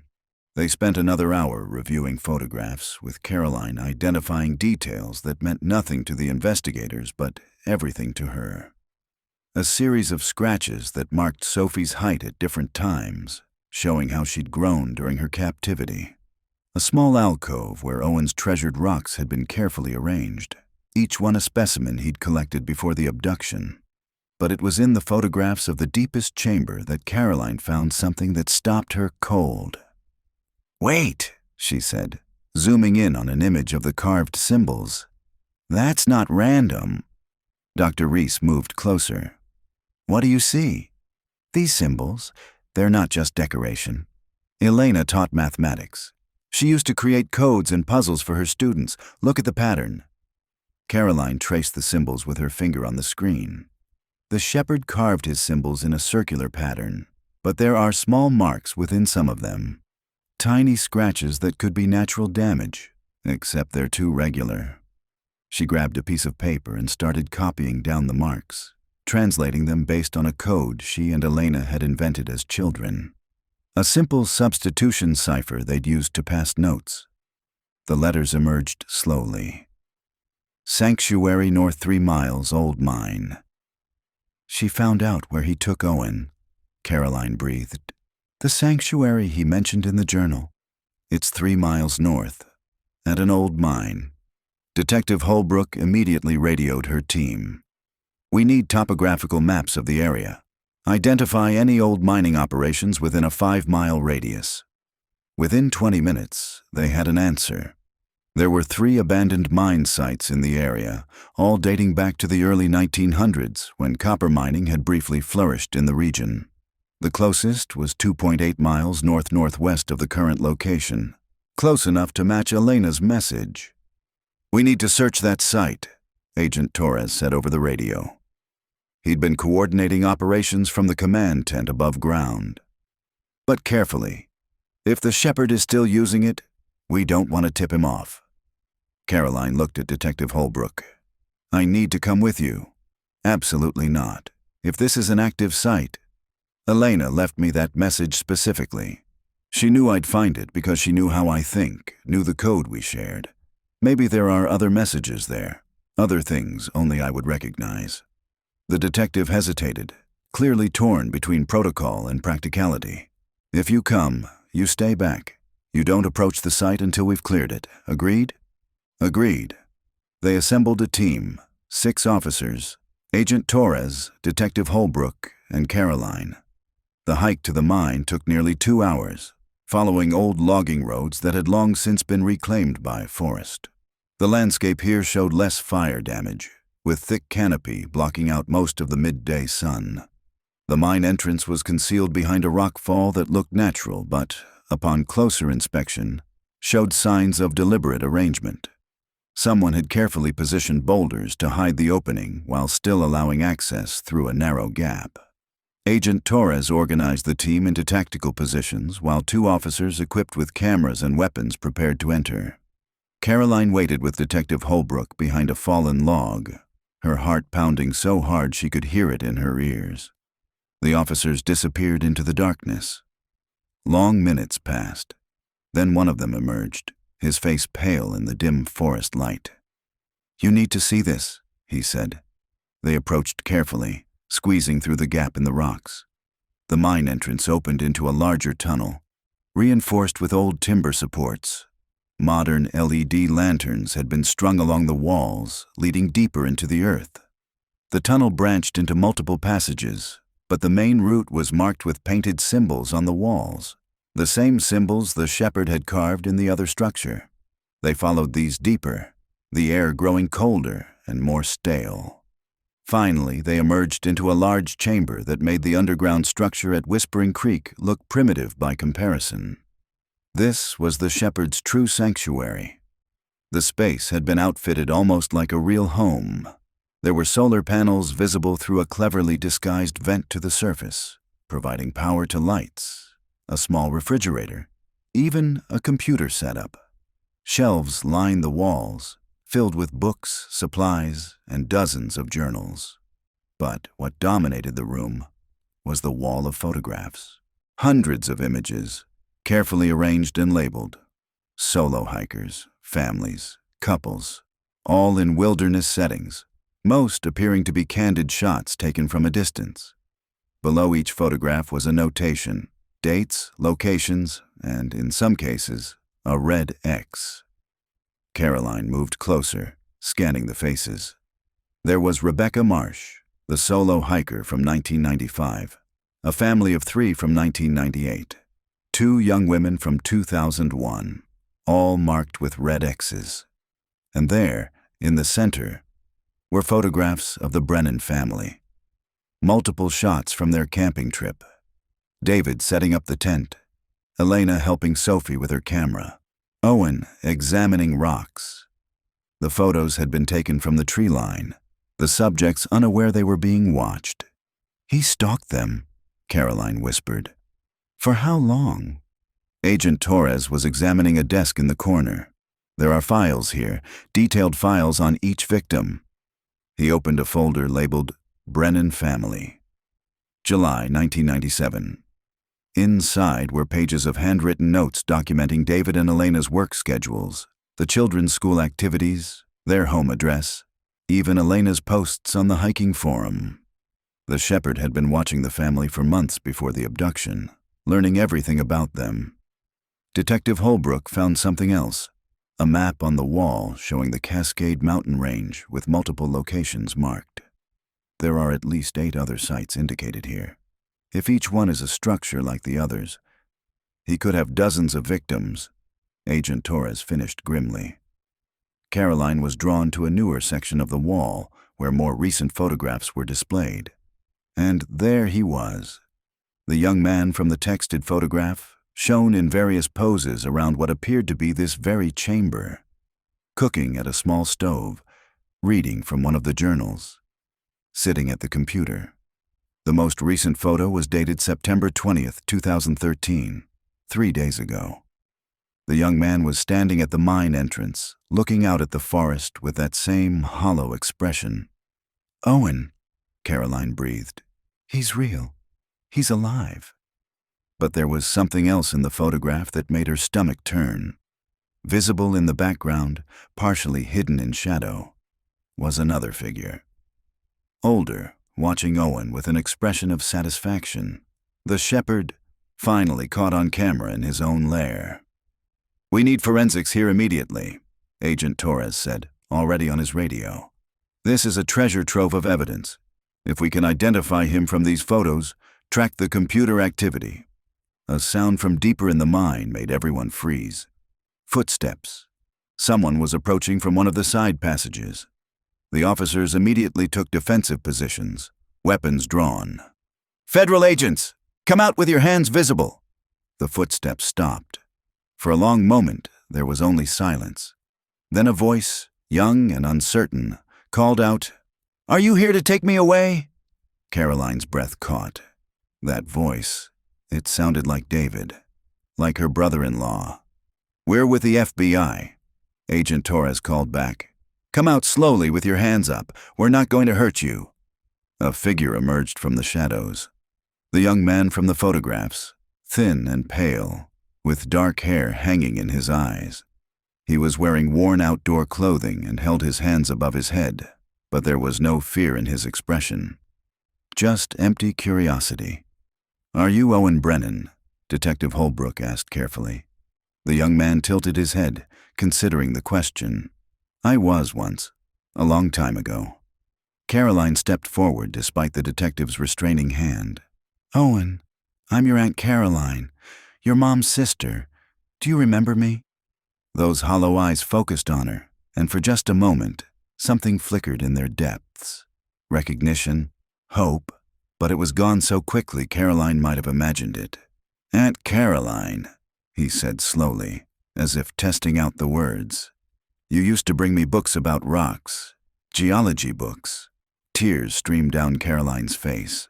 Yes, I did. You love those books. I still have some of them. The shepherd let me keep them. Owen lowered his hand slightly. Is he dead? Is that why you're here? Who's dead? Agent Torres asked sharply. The shepherd? He said if I ever saw strangers in the sanctuary, it would mean he was dead and I should go with them, that the old world would claim me again. Owen spoke calmly, reciting information he'd clearly been told many times. I'm supposed to forget everything he taught me and become weak again. Where is he? Detective Holbrook demanded. Where is the shepherd? Owen pointed toward one of the side passages. The deep chambers. He goes there when he needs to think, but he doesn't like to be disturbed. 3 officers moved immediately toward the passage Owen had indicated, while 2 others stayed with the young man. Caroline watched her nephew, because despite 16 years and unimaginable trauma, this was Owen. Stand completely still, showing no emotion at being surrounded by armed law enforcement. Owen, she said gently, you're safe now. We're going to take you somewhere safe, get you medical attention. I don't need medical attention. The shepherd taught me how to stay healthy, how to survive. He spoke with eerie detachment, like someone reciting a lesson. He said the weak die and the strong adapt. I adapted. Before Caroline could respond, shouts came from the passage. The officers had found something. Agent Torres rushed toward the sound, followed by Detective Holbrook. Caroline stayed with Owen, studying her nephew's face for any sign of the boy she'd known. Do you remember your family? Your mom and dad? Sophie? Sophie died because she wouldn't adapt, Owen said matter-of-factly. Dad died because he fought against necessary discipline. Mom died because she got sick and refused the shepherd's medicine. The casual way he discussed his family's deaths sent chills through Caroline. Owen, they didn't die because they were weak. They died because someone hurt them, someone evil. The shepherd isn't evil. He's enlightened. He understands what the wilderness teaches. Owen's voice remained flat, emotionless. You don't understand yet, but you will. Agent Torres returned, his face grim. We found him. The shepherd. He's dead. Looks like he's been dead for at least 48 hours. Appears to be self-inflicted gunshot wound. Caroline felt the world tilt. What? There's a note. It's addressed to you, Ms. Mercer. The agent handed her a plastic evidence bag containing a single sheet of paper. The handwriting was the same neat script from the note attached to Owen's compass. Caroline Mercer, you wanted answers. Now you have them. The wilderness will claim us all eventually, one way or another. Some go fighting. Some go peacefully. I chose my own moment, my own way. Owen is my legacy, my proof that humans can evolve beyond their civilized weakness. He survived when his family couldn't. He became what they refused to become. Study him, learn from him, or let him go and watch him die in your soft world. Either way, I've won. The shepherd.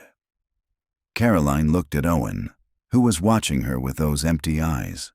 The shepherd had killed himself, but not before leaving one final victim. A young man so broken and reshaped that he no longer knew who he'd been meant to be. We need to get him out of here, Detective Holbrook said quietly. Get him to a hospital, start the psychological evaluation process. But as officers moved to escort Owen toward the exit, he spoke again. There are others, you know, in the deep chambers. He kept them separate so they couldn't contaminate each other's adaptation. Everyone froze.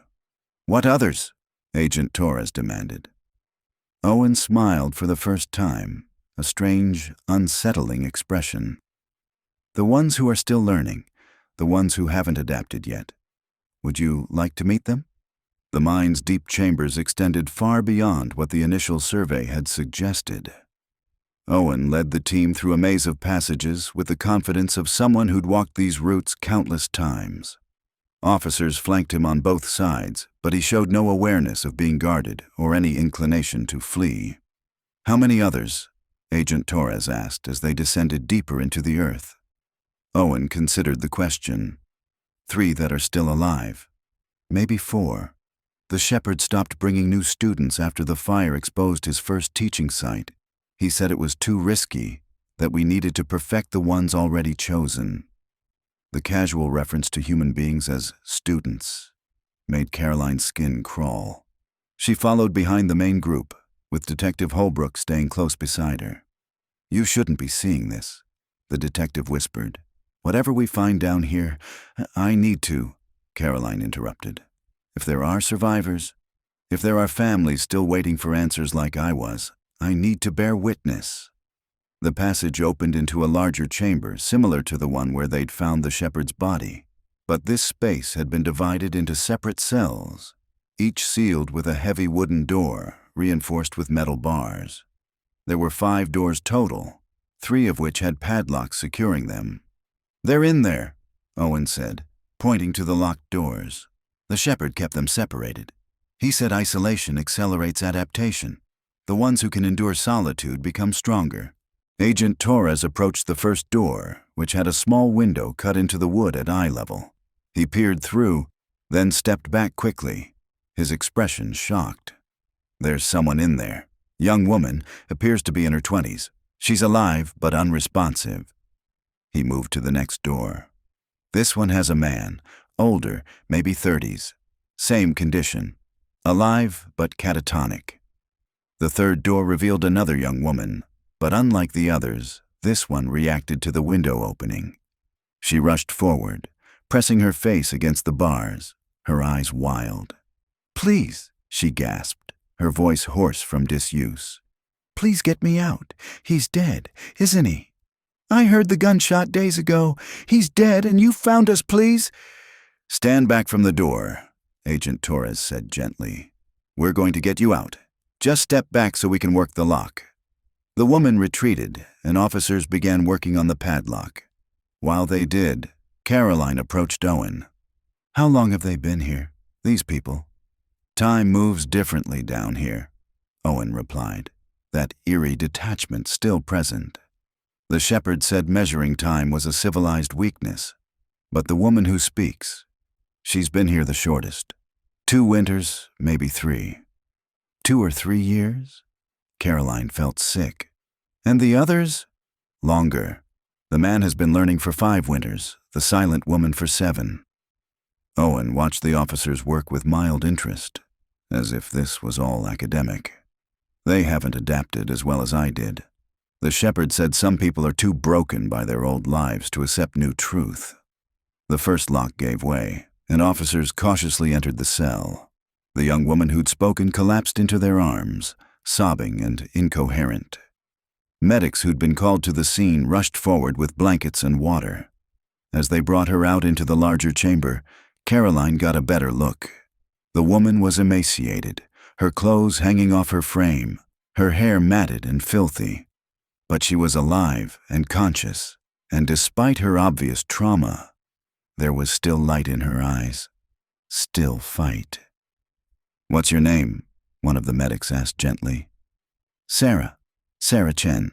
I'm from Portland. I went hiking in 2010, and there was a man. He seemed lost. I tried to help." Her words tumbled over each other, 3 years of silence breaking free. "He took me, drugged me. When I woke up, I was here, and he said I needed to learn to be worthy of survival, needed to prove I could endure." "You're safe now," the medic assured her. "You're going to be okay."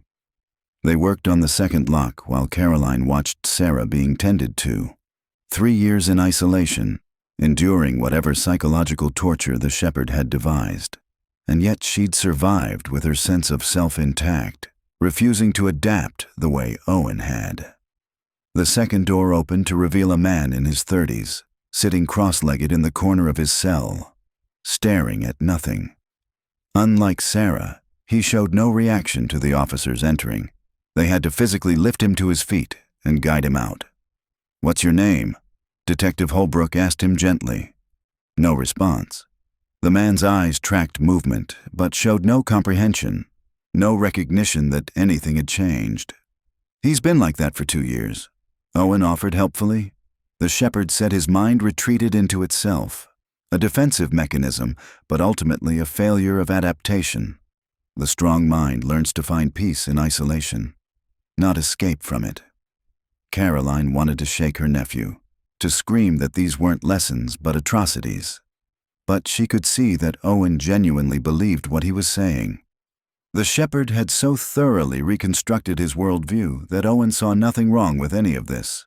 The third cell held another young woman, curled in a fetal position on a thin mattress. She didn't move when the door opened, didn't respond to voices or gentle touches. Like the man, she seemed to have retreated entirely into herself. "Her name is Melissa," Owen said. "She stopped speaking 4 years ago. The shepherd tried many teaching methods with her, but she was too weak. He kept her anyway, said she served as an example of what happens when you resist the wilderness's truth." While medics worked to assess the catatonic victims, Agent Torres examined the remaining 2 doors, which stood unlocked and empty. What happened to whoever was in these cells? Owen's expression didn't change. "They died." The shepherd said death is also a form of adaptation, returning your elements to the earth, becoming part of the wilderness cycle. "How did they die?" Caroline forced herself to ask. "Different ways. One stopped eating. The shepherd let her make that choice, said it taught the rest of us about weakness. The other got sick like my mother did. Infection from a cut that wouldn't heal." Owen spoke with the same detachment he'd shown discussing his own family's deaths. "The shepherd performed the burial rituals himself, returned their bodies to the forest." "Where?" Agent Torres demanded. "Where are the bodies?" "I can show you. There's a place in the forest where the shepherd kept the teaching graves. He said we should visit them sometimes, to remember what happens to those who don't adapt." The casual horror of it, the shepherd creating a cemetery for his victims, using their deaths as object lessons, was almost incomprehensible. Caroline found herself leaning against the stone wall, trying to process everything. Detective Holbrook approached her. "Ms. Mercer, you should go back to the surface. Let us handle the rest of this." "I can't leave Owen," Caroline said. "He's my nephew, my responsibility. He's also potentially a material witness to multiple homicides and possibly an accomplice. We don't know yet what role he played in all this."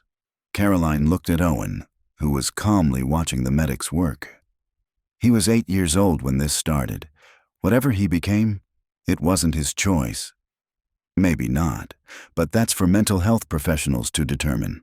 Right now, we need to focus on securing this scene and getting the survivors medical attention. Over the next hour, the mine became a hive of coordinated activity. Sarah Chen was stabilized and transported to the nearest hospital. The 2 catatonic victims were carefully evacuated with medical support. Owen cooperated with everything, answering questions in his eerily calm manner, showing agents where the shepherd kept supplies, documentation, and other evidence. Caroline stayed in the background, observing her nephew with a breaking heart. Sometimes he would make a gesture or tilt his head in a way that reminded her painfully of David, but mostly he seemed like a stranger, someone wearing Owen Brennan's face, while being fundamentally different underneath. Agent Torres approached her as the sun was beginning to set. "We're going to need to take Owen into protective custody. He needs comprehensive psychiatric evaluation, and we need to determine the full extent of his involvement with the shepherd's activities. You can't think he's responsible for any of this. He was a child when he was taken. I don't think he's criminally culpable, but we need to understand what happened to him. And Ms. Mercer, you should prepare yourself for the possibility that Owen may never fully recover from this. The psychological damage from 16 years of this kind of manipulation, it might be permanent." Caroline watched Owen demonstrate to an officer how the shepherd had rigged a pulley system for moving supplies through the mine. He was helpful, articulate, completely devoid of normal emotional responses. "Can I talk to him?" she asked. "Before you take him?" Agent Torres considered, then nodded. 5 minutes, and one of my people stays within earshot." Caroline approached Owen, who was examining some of the journals the shepherd had kept. "Owen, can we talk?" He looked up, that hollow gaze settling on her. "Of course, Aunt Caroline." They sat on a bench carved from stone near the main chamber entrance. An officer positioned himself a respectful distance away, but clearly listening. "Do you remember your life before?" Caroline asked. "Before the shepherd took you?" Owen thought about this. "I remember pieces, like photographs in a book. I remember a house with blue shutters, a dog named Rocket, someone reading to me at bedtime." He paused. "But those memories feel like they belong to someone else, a different person who doesn't exist anymore. That person was you, Owen. That was who you were supposed to be. The shepherd said our old selves were weak, corrupted by civilization. He said I had potential because I was young enough to be reformed, to learn the truth about survival before the lies became permanent."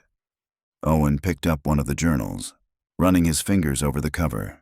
"He wasn't cruel. He was teaching us. He cared about our development.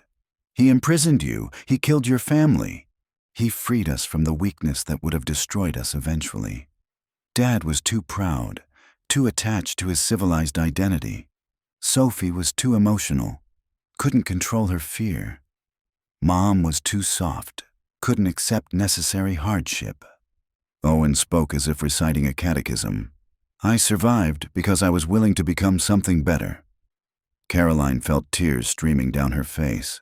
"Oh, Owen, what did he do to you?" For the first time, a crack appeared in Owen's facade.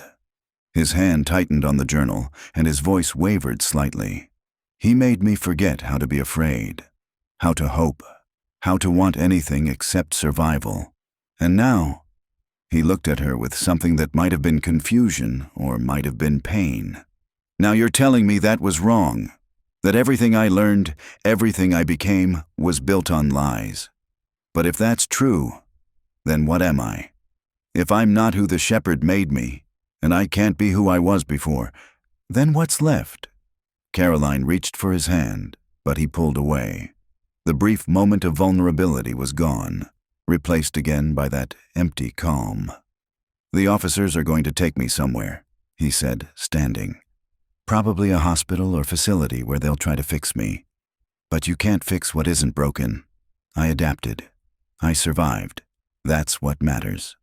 "Owen, thank you for looking for us, Aunt Caroline, for not forgetting. Mom would have appreciated that."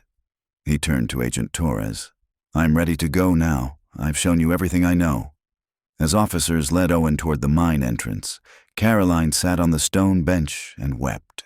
She'd spent 16 years searching for her sister's family. She'd found them, or what was left of them. David dead in a collapsed tunnel. Sophie's small skeleton in a chamber of horrors. Elena expired from illness in the dark. And Owen, alive but so fundamentally damaged that the boy he'd been might as well be dead too. Detective Holbrook sat beside her, saying nothing, just offering silent support as Caroline grieved for all the deaths, both physical and psychological, that had occurred in these mountains. Eventually, Caroline's tears subsided. She wiped her face and looked at the detective. "What happens now? Now we document everything. We identify all the victims. We notify families. We try to understand the full scope of what the shepherd did over the years." Detective Holbrook paused. "And we try to help the survivors, including Owen, though that's going to be a long process. Can I see him, visit him while he's in treatment?" "That will be up to the psychiatrists. They'll need to determine what's best for his recovery." The detective's expression softened. "Ms. Mercer, I know this isn't the reunion you hoped for, but he is alive. That's something." Caroline nodded, though she wasn't sure she agreed. The Owen being loaded into a transport vehicle wasn't her nephew, not really. He was something else entirely, a monument to one man's twisted ideology and decades of psychological manipulation. As they emerged from the mine into the twilight forest, Caroline took one last look at the entrance. Somewhere in there, the shepherd's body lay in the darkness he'd chosen. He'd escaped justice in life, but his legacy would be thoroughly documented. Every victim identified, every crime catalogued. His name, when they finally discovered it, would be forever associated with horror. Small comfort, but it was something. Caroline's phone buzzed with a message from Mark. "I saw the news. Are you okay? Kids are worried. Come home." Home. The word felt foreign after everything she'd seen. How could she go home and resume normal life knowing what she now knew? How could she kiss her children goodnight without thinking of Sophie scratching tally marks on a wall? How could she sleep without seeing Owen's hollow eyes? But she had to try. She had a family that needed her, a life that existed outside this nightmare. As she walked toward the cars that would take them back to civilization, Caroline made a silent promise to Elena. She would make sure Owen got the best possible care. She would ensure that all the Shepherd's victims were identified and their families notified. She would bear witness to what had happened here so that none of them would be forgotten. The wilderness had taken so much, but it had also given up its secrets. Now it was up to the living to ensure those secrets led to justice, healing, and remembrance. Even if true healing seemed impossibly far away, the media descended on the Glacier Peak case within 48 hours of the discoveries. What had been a 16-year-old cold case suddenly became the lead story on every news outlet. Caroline found herself besieged by reporters, camera crews camping outside her house, and endless requests for interviews. She declined them all. Instead, she spent her days at the FBI field office in Seattle, working with Agent Torres and his team to identify the Shepherd and catalog his victims. The man's true identity had proven surprisingly elusive. He'd left no fingerprints on file, no DNA matches in any database, and the photographs found in the mine showed a man who seemed to have deliberately kept his face partially obscured in most images, always wearing a hat, always photographed from angles that made clear identification difficult. He was careful, Agent Torres explained during one of their daily briefings. Everything about his methodology suggests decades of planning and experience. The underground structures took years to build. The psychological manipulation techniques show sophisticated understanding of trauma bonding and learned helplessness. This wasn't someone who suddenly snapped. This was someone who'd been perfecting his approach for a very long time. They were in a conference room that had been converted into a command center for the investigation. One wall was covered with photographs of confirmed and potential victims. Another held maps showing the locations of the Shepherd's various sites throughout the Cascade Range. A third displayed evidence collected from the mine, journals, photographs, the detailed files he'd kept on each victim. Caroline had read portions of those files. They were clinical, detached, documenting each captive's progress toward what the Shepherd called adaptation. He'd rated them on various criteria: resilience, compliance, ability to endure isolation, acceptance of his teachings. Owen had been rated highest in nearly every category, with notes praising his exceptional malleability and complete psychological reformation. Reading those notes about her nephew felt like a violation, seeing him reduced to data points in a madman's experiment. "We've made progress on identifying him through other means," Detective Holbrook said, pulling up information on a laptop. "We tracked purchases of construction materials to remote locations over the past 20 years. Someone was buying significant quantities of timber, hardware, solar panels, all paid for in cash at different suppliers, but there's a pattern." She brought up a grainy photograph from a security camera at a lumber yard in Wenatchee, dated 2003. The image showed a man in his 50s loading timber into a pickup truck. He wore a wide-brimmed hat and had his face turned away from the camera, but his build and posture matched the partial images from the mine. "We cross-referenced this with sales records and found something interesting," Detective Holbrook continued. "The truck visible in this image has a partial plate number. We ran variations and found a vehicle registered to a property in rural Skagit County under the name Thomas Whitmore." Caroline's pulse quickened. "Do you think that's him?" "We're investigating the property now, but here's what makes it compelling.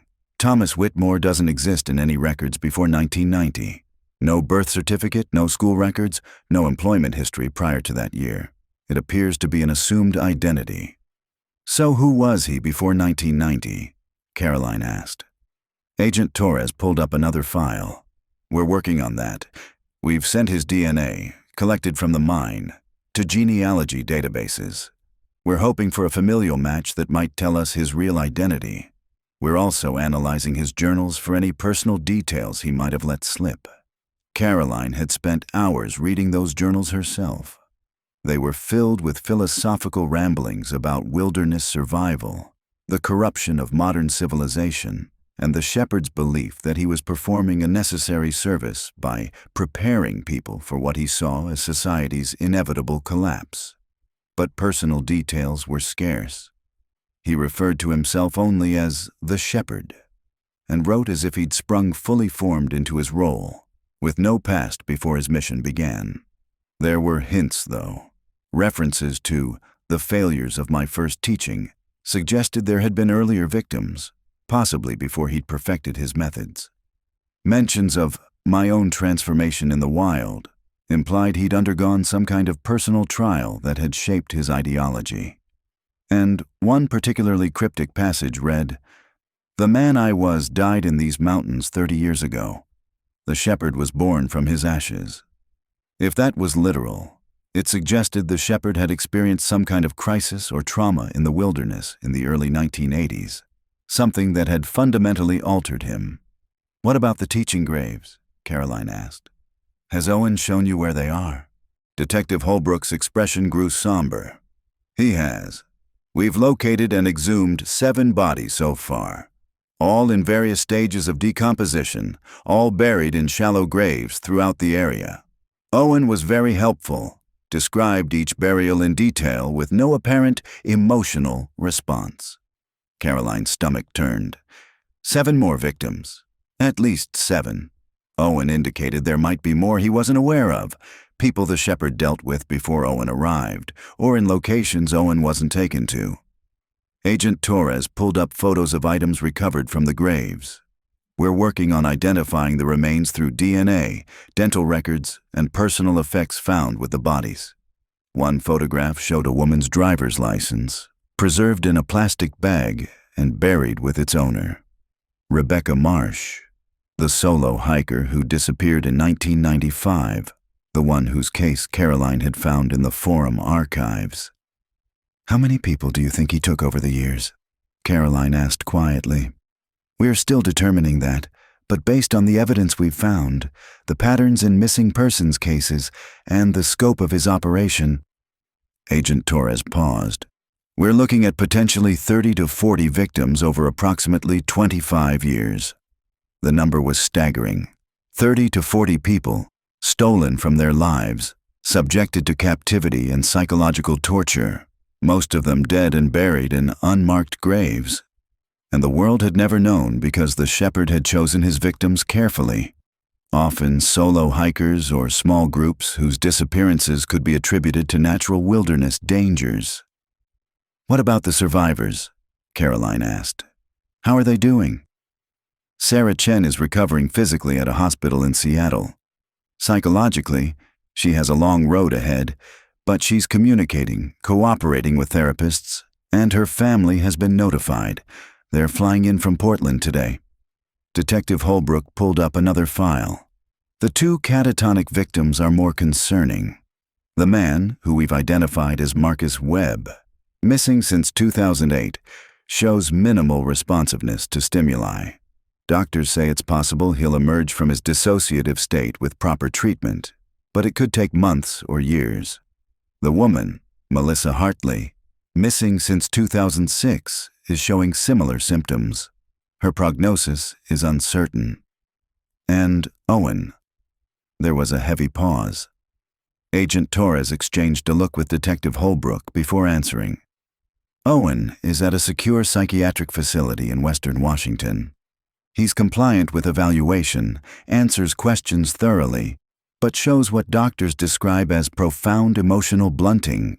He doesn't seem to understand why he's being held or what he's being treated for. From his perspective, he's perfectly healthy. He adapted, survived, became what the shepherd intended." "Can I see him?" Caroline had asked this question multiple times over the past 2 days. The psychiatric team needs more time to complete their initial assessment. They're concerned that visits from family might be destabilizing at this stage. He needs to establish a baseline relationship with his treatment providers before introducing complex emotional connections. Agent Torres's voice softened. I know that's not what you want to hear, but these doctors are specialists in severe trauma and captivity cases. They know what they're doing. Caroline nodded, though frustration burned in her chest. She'd spent 16 years searching for Owen, and now that she'd found him, she couldn't even speak to him. A knock on the conference room door interrupted them. A young analyst entered carrying a laptop. Agent Torres, the genealogy results came back. We have a familial match. Everyone straightened. The analyst set up the laptop, pulling up a family tree diagram. The DNA from the shepherd matches someone in the database at a level suggesting first cousins. The match is to a woman named Patricia Hendricks, who submitted her DNA 2 years ago trying to trace her family history. Where is Patricia Hendricks? Agent Torres asked. Spokane. We've already made contact. She's willing to talk to us. Within 3 hours, Caroline found herself sitting in on a video call with Patricia Hendricks, a woman in her early 60s with graying hair and a cautious expression. I don't understand why the FBI is asking about my family tree, Patricia said, clearly nervous. We're trying to identify someone whose DNA indicates he's related to you as a first cousin, Agent Torres explained carefully. This person is connected to a serious criminal investigation. Any information you can provide about your extended family would be extremely helpful. Patricia's eyes widened. Criminal investigation? What kind of... She stopped herself. All right. What do you need to know? Can you tell us about your father's siblings or your mother's siblings? My mother was an only child. My father had 2 brothers, Lawrence and Henry. Lawrence died in Vietnam in 1968. Henry... She paused, her expression troubled. Henry disappeared in 1982. My family assumed he died in the wilderness. He was always obsessed with mountain climbing, survival challenges, that sort of thing. Caroline leaned forward. What was Henry's full name? Henry James Whitmore. He was a teacher, actually. Taught high school biology and environmental science in Everett. Patricia pulled out her phone, scrolling through photos. I have a picture of him somewhere. This was from the late 70s. She held up the phone to the camera. The photograph showed a man in his 30s, lean and intense-looking, standing on a mountain trail. He had the same basic build and features as the partial images they'd found in the mine. What happened when he disappeared? Detective Holbrook asked. Henry had always talked about testing himself against nature, proving he could survive with primitive tools and knowledge. In 1982, he told our family he was going on an extended solo trip into the North Cascades. He planned to spend several months living off the land, experiencing what he called authentic human existence. Patricia's voice grew sad. He never came back. Search teams looked for him but found nothing. After a while, we assumed he died out there, fell, got sick, something. It was hard for my father. They'd already lost Lawrence, and then Henry. Did Henry have any history of mental illness? Unusual behaviors? Agent Torres pressed. Patricia hesitated. He was intense, obsessive about his ideas regarding self-sufficiency and wilderness survival. He'd argue with people about how civilization was making humans weak, how we needed to return to more primitive ways of living. Some family members thought he was just passionate about his beliefs. Others worried there was something more concerning going on. She paused. After he disappeared, my aunt found journals in his apartment. Disturbing stuff about purging weakness, testing worthiness, things that made her uncomfortable. She destroyed them rather than let anyone else see. Said it was better to remember Henry as he was, not as whatever he was becoming. The pieces fell into place. Henry James Whitmore had gone into the mountains in 1982, supposedly to test himself. But instead of dying or returning, he'd undergone some kind of transformation. The man I was died in these mountains 30 years ago. The shepherd was born from his ashes. He'd created a new identity, Thomas Whitmore, probably using his own surname but a different first name. He'd started building his underground structures, developing his methodology, and selecting victims. "Ms. Hendricks," Caroline said, her voice tight with emotion, "your cousin didn't die in the wilderness. He stayed there. And over the past 30 years, he kidnapped and murdered dozens of people, including my sister and her family." Patricia's face went white. "Oh my God. Henry, he was the one all over the news? The Cascade Shepherd?" "Yes, and we need to know everything you remember about him. Anything that might help us understand why he did this, or if there might be other locations he used." For the next 2 hours, Patricia shared everything she could remember about Henry Whitmore. His childhood fascination with wilderness survival, his college thesis on primitive human societies, his increasingly radical views about modern civilization, his identification with indigenous peoples' pre-contact lifestyles, his belief that most humans were corrupted beyond redemption, but that a few might be saved through proper teaching. She also provided photographs, documents, and the address of Henry's last known residence, an apartment in Everett that had long since been rented to others but might still yield evidence. When the call ended, Caroline sat back in her chair, exhausted. They had a name. Henry James Whitmore, born 1948, disappeared 1982, transformed into the shepherd. A high school teacher who'd taken his educational philosophy to its most horrific extreme, treating human beings as students in a deadly curriculum. "We'll notify the public tomorrow," Agent Torres said. "It'll help with identifying more victims if people can connect the name to someone they might have known or encountered." Caroline thought about Owen being raised by a former teacher, someone skilled in pedagogy and psychology. No wonder the shepherd had been so effective at reshaping an 8-year-old boy. He'd had professional training in how to influence young minds, and he'd twisted that knowledge toward evil purposes. "I need to tell Owen," Caroline said. "I need to tell him who the shepherd really was. Maybe knowing he was just a broken man with a fabricated philosophy, might help him start to break free from the indoctrination." "The doctors will determine the right time for that," Agent Torres replied. "But yes, eventually Owen needs to understand that the shepherd wasn't some enlightened guide. He was a mentally ill man who used his victims to act out his own trauma and delusions." As Caroline left the FBI office that evening, she felt a strange mixture of emotions. They'd identified the shepherd. They were finding his victims. The investigation was progressing exactly as it should. But Elena was still dead. Sophie was still dead. David was still dead. And Owen, while alive, might never fully recover. She drove home through Seattle's evening traffic, thinking about Henry Whitmore at 23, teaching high school students about ecosystems and adaptation. Had there been signs then of what he would become? Had students or colleagues noticed something off about him? Or had his transformation truly occurred in the wilderness? Some psychological break that turned an eccentric teacher into a serial predator? Mark was waiting when she got home, along with her children, 15-year-old Emma and 12-year-old James. They'd been shielded from the worst details, but knew their Aunt Elena's case had been solved, that their cousin Owen had been found. "Mom, is it true what they're saying on the news?" Emma asked. "About finding other people in the mountains?" Caroline sank onto the couch, suddenly exhausted. "Yes, honey, it's true. The man who took Aunt Elena's family had hurt a lot of people over many years." "Is Owen going to be okay?" James asked quietly.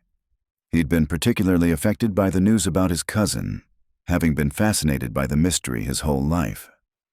"I don't know yet. He's getting help from doctors who specialize in this kind of thing. We just have to hope that with time and treatment, he can heal." But even as she said it, Caroline remembered Owen's hollow eyes, his matter-of-fact descriptions of death and suffering, his complete lack of emotional response to being rescued. The doctors could try, but the damage might be too deep, too complete. That night, Caroline dreamed of the mine. In her dream, she walked through the passages, finding chamber after chamber filled with people, all the shepherd's victims, living and dead, watching her pass with accusing eyes. They didn't speak, but she heard their voices anyway, asking why it had taken 16 years to find them, why no one had come sooner. She woke gasping, her pillow damp with tears. Tomorrow they would announce the shepherd's identity. Tomorrow the world would know that a missing high school teacher from 1982 had become one of the Pacific Northwest's most prolific serial killers. Tomorrow more families would learn that their missing loved ones had been found, though not in the way anyone had hoped. But tonight, Caroline could only mourn. Mourn for Elena and her family. Mourn for all the shepherd's victims. And mourn for the boy Owen had been, lost as surely as if he died in those mountains 30 years ago. The press conference announcing Henry James Whitmore's identity as the Cascade Shepherd drew national attention. Caroline watched from the FBI field office as Agent Torres and other officials revealed the scope of the investigation to a packed room of reporters. They displayed Whitmore's 1981 driver's license photo. A thin-faced man with intense eyes and dark hair already beginning to gray prematurely. They outlined his background as a high school teacher, his 1982 disappearance, and the evidence connecting him to at least 32 confirmed victims over 30 years. Within hours of the announcement, the FBI hotline was flooded with calls. Former students of Whitmore's called to describe his unusual teaching methods, his intense focus on survival skills, his increasingly strange lectures about human weakness. Hikers from the 90s and early 2000s reported encounters with a man matching his description who'd offered unsolicited advice about remote trails. And, most significantly, families of missing persons began making connections. Caroline was present when one such family was notified. The Kowalskis had lost their 20-year-old son Michael in 1999 when he'd gone on a solo backpacking trip and never returned. The young man's remains had been identified through DNA from one of the teaching graves Owen had led investigators to. She watched through a one-way mirror as Detective Holbrook sat with Michael's parents, now in their 60s, and gently explained that their son's disappearance hadn't been an accident, that he'd been taken, held captive, and eventually died in underground chambers built by a madman. Mrs. Kowalski's wail of grief echoed through the observation room, and Caroline felt it in her bones. This scene would play out dozens more times as victims were identified and families notified. Each one a fresh wound, each one a reminder that while the shepherd was dead, his victims' families would carry this pain forever. Over the following week, the investigation expanded to cover the full scope of Whitmore's crimes. Teams excavated all 8 sites marked on his map, finding evidence of occupation and, in several cases, additional remains. The total victim count climbed steadily, 32 confirmed dead, 3 survivors in addition to Owen, and at least 6 more missing persons cases being re-examined for potential connections. Caroline spent those days working with the FBI team, using her knowledge of Elena's case to help identify patterns in how Whitmore selected and approached victims. She noticed he'd evolved over time, starting with solo hikers in the early 90s, then escalating to couples in the mid-90s, and finally targeting families with children in the late 90s and early 2000s. Why the progression? She asked Agent Torres during one of their analytical sessions. Control, he replied. Solo victims were practice, helping him refine his methods. Couples gave him more complex psychological dynamics to manipulate, but families, especially families with children, gave him the ultimate power. He could use parental love as a weapon, force people to choose between compliance and their children's safety. Caroline thought about Elena's journal entries, the way she documented trying to protect Sophie and Owen, even as the shepherd systematically broke down their resistance. He enjoyed it. The psychological torture. It wasn't just about survival philosophy. He liked having that power. Most serial predators do. The ideology was probably partly genuine belief and partly justification for what he wanted to do anyway. By framing it as teaching and adaptation, He could tell himself he was helping them, not torturing them. On the 8th day after the mine discovery, Caroline was finally cleared to visit Owen. The psychiatric facility was a low-profile building in the woods outside Seattle, designed to look more like a retreat than a hospital. She met with Dr. Sarah Nakamura, the lead psychiatrist on Owen's case, before the visit. "I want you to understand what you're going to see," Dr. Nakamura said gently. They sat in her office, a peaceful space with large windows overlooking evergreen trees. "Owen's psychological state is unlike anything I've encountered in 30 years of practice. He shows symptoms consistent with complex PTSD, Stockholm Syndrome, and what we're calling identity replacement. His original personality structure was essentially overwritten by 16 years of intensive conditioning." "Can you reverse that?" Caroline asked. "Can you bring back who he was?" Dr. Nakamura's expression was compassionate but honest. "I don't know. The Owen Brennan who existed before 1997 may be irrecoverable. What we're working toward is helping the person he is now develop healthier thought patterns, form secure attachments, and build a new sense of self that isn't dependent on the shepherd's framework. It's not about restoring the past. It's about creating a viable future." The words were hard to hear, but Caroline appreciated the honesty. "How is he responding to treatment?" "He's compliant, intellectually engaged with therapy exercises, and physically healthy. But emotionally, he remains remarkably flat. He doesn't express fear, joy, anger, or sadness in normal ways. When we discuss his family's deaths, he shows the same affect as when we discuss the weather. It's as if those emotional pathways were completely severed." "The shepherd trained him not to feel," Caroline said quietly. "Exactly. And helping him reconnect with emotions is going to be the most challenging aspect of his recovery, because from his perspective, emotional detachment was survival. Caring about people got his family killed. Expressing vulnerability led to punishment. He learned to function without emotional connection, an unlearning that will require him to accept vulnerability again, something that terrifies most trauma survivors." Caroline was led through several security doors to a comfortable visiting room with soft furniture and warm lighting. Owen was already there, sitting on a couch, reading a book about geology. He looked up when she entered, and his expression shifted into what might have been a smile, though it didn't reach his eyes. "Aunt Caroline, they said you'd be visiting today." "Hi, Owen." Caroline sat in a chair across from him, unsure how to begin. "How are you adjusting to being here?"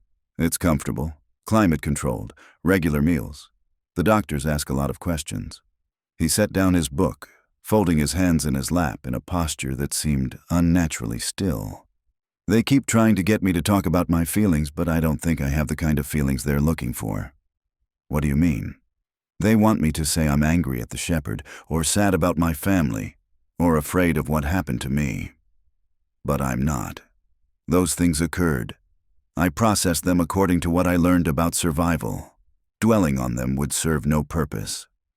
Caroline felt her heart break a little more. "Owen, it's okay to have feelings about what happened. It's normal, healthy even."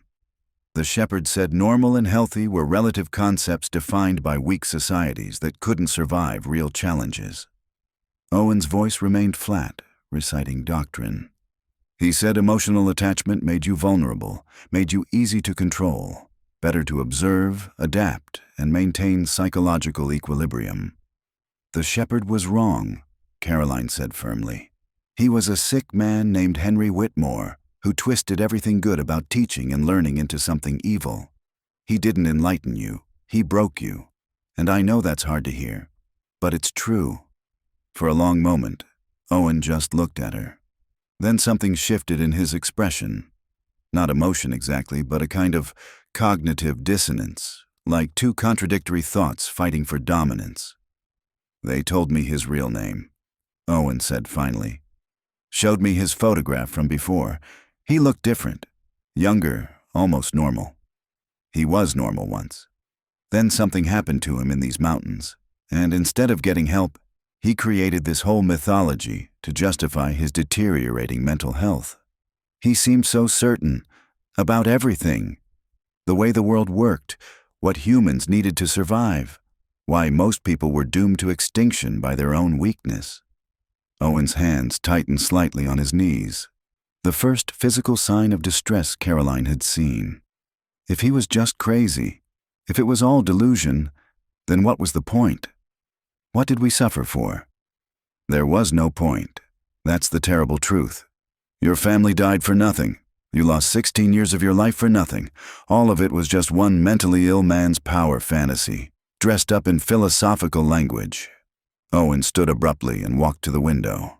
He stared out at the trees, his back to Caroline. When he spoke again, his voice was barely audible. Sometimes at night, I remember things. Not big things, small ones. My mom singing while she made pancakes.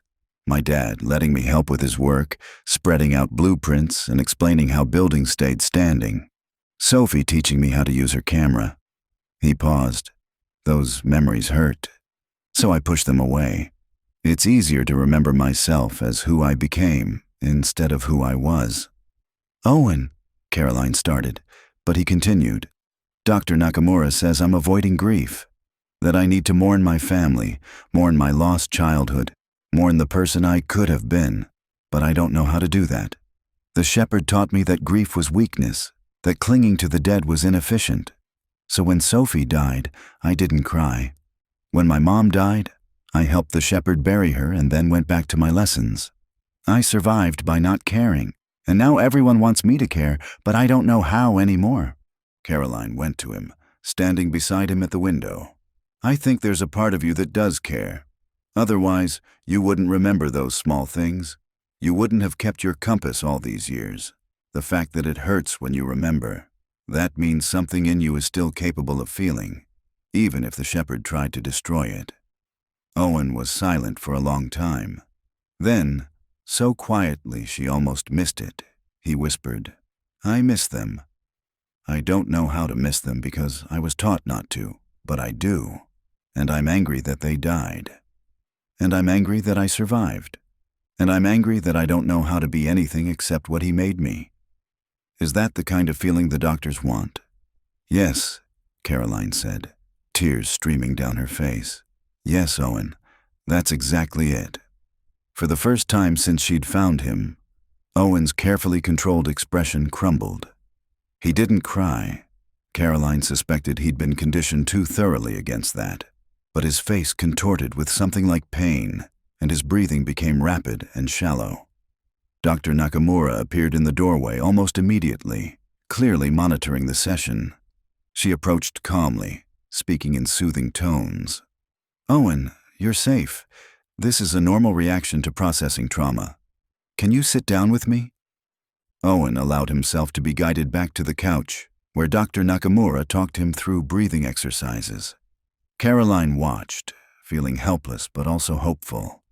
If Owen could access anger, loss, confusion, if he could feel anything beyond the flat acceptance the shepherd had instilled, then maybe there was a foundation to build on. After Owen had stabilized and been escorted back to his room by an orderly, Dr. Nakamura spoke with Caroline in the hallway. That was significant progress, the psychiatrist said. It's the first time he's expressed genuine emotion since arriving. You got through to him in a way we haven't been able to. What happens now? Caroline asked. Now we build on that breakthrough. Help him understand that feeling pain doesn't make him weak. It makes him human. It won't be quick and there will be setbacks. But for the first time, I'm genuinely optimistic about his long-term prognosis. Caroline left the facility feeling cautiously hopeful, but also emotionally drained. The drive back to Seattle took her through forested mountain roads, and she found herself looking at the dense woods differently now. They'd always seemed peaceful to her, a place of recreation and natural beauty. But now she couldn't help but imagine what might be hidden in their depths. How many other predators might be using wilderness isolation to indulge their darkest impulses.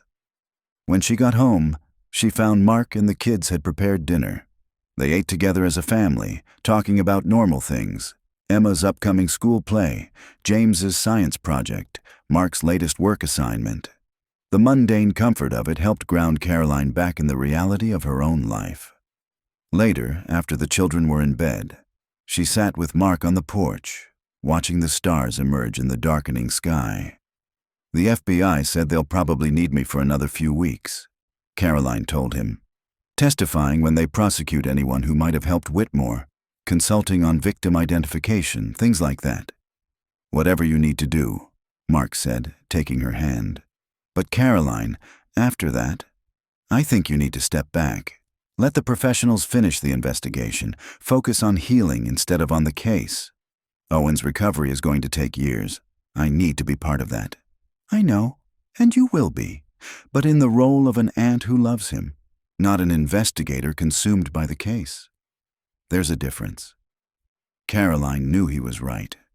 She'd spent 16 years obsessed with finding Elena's family, and that single-minded focus had defined her life. Now that they'd been found, now that the shepherd's identity was known and his crimes documented, she needed to learn how to exist outside the investigation. "You're right," she said quietly. "I just don't know who I am if I'm not searching for them anymore." "You're a mother, a wife, a sister who never gave up, a woman who helped bring a monster to justice and survivors to safety. You're all of those things, Caroline. The search was part of your life, but it doesn't have to be all of it." They sat in comfortable silence, holding hands, while Caroline thought about the future. Owen's recovery, the other survivors' healing, the families of victims finding closure, and somehow, eventually, her own peace with everything that had happened. It wouldn't come quickly. The scars were too deep, the losses too profound. But for the first time in 16 years, Caroline felt like she could breathe without the weight of unanswered questions crushing her chest. The mystery was solved. The shepherd was dead. The truth, terrible as it was, had been brought to light. Now came the harder work of learning to live with that truth. 3 years later. Summer 2016. Caroline stood at the entrance to Glacier Peak Wilderness, watching the early morning light filter through the trees. The forest had recovered from the 2013 fire, new growth emerging green and vital among the blackened trunks. Life persisting, even in places scarred by devastation. Beside her stood Owen, now 27 years old. He was healthier than he'd been 3 years ago, had gained weight, his posture was less rigid, and there were moments when genuine expression crossed his face. He still struggled with emotional connection, still had days when he retreated into the flat effect the shepherd had instilled. But he was trying. That was what mattered. "Are you sure you want to do this?" Caroline asked him. Owen adjusted the backpack on his shoulders. A new one, not the kind the shepherd had used. "Dr. Nakamura thinks it's important, facing the place where it happened, reclaiming positive associations with the wilderness." They weren't alone. Dr. Nakamura was with them, along with a wilderness therapist named Marcus, who specialized in helping trauma survivors reconnect with environments associated with their abuse. Mark had wanted to come, but Caroline had gently declined. This needed to be just her and Owen, with their therapeutic support, taking back a piece of what had been stolen. The plan was modest. A short-day hike to a meadow Elena had written about in her forum posts before the 1997 trip. Not to the sites where the structures had been, which were still closed to the public as the investigation continued to process evidence. Just to a place Elena had wanted to show her children, a place that represented what wilderness was supposed to be: beautiful, peaceful, full of wonder rather than horror. They hiked in silence for the first mile, following a well-maintained trail through recovering forest. Owen moved with the unconscious skill of someone who'd spent years navigating wilderness, but he stayed close to Caroline, checking on her periodically in a way that suggested he was working on maintaining connections. "Tell me something about my mom," he said suddenly. "Something from before, when she was younger." Caroline smiled. This was something Owen had been doing more often lately, asking about his family, trying to build a picture of who they'd been beyond his fragmented childhood memories and the shepherd's distorted versions. When your mom was 12, she decided she was going to be a famous explorer. She made maps of our neighborhood, assigned scientific names to all the local cats, and kept detailed journals of her observations. Our parents thought it was a phase, but Elena stayed obsessed with documentation and discovery her whole life. Is that why she kept the journal in the chambers? Because she'd always documented things? I think so. Even in the worst circumstances, she stayed who she was. A documenter, a teacher, someone who believed in leaving a record.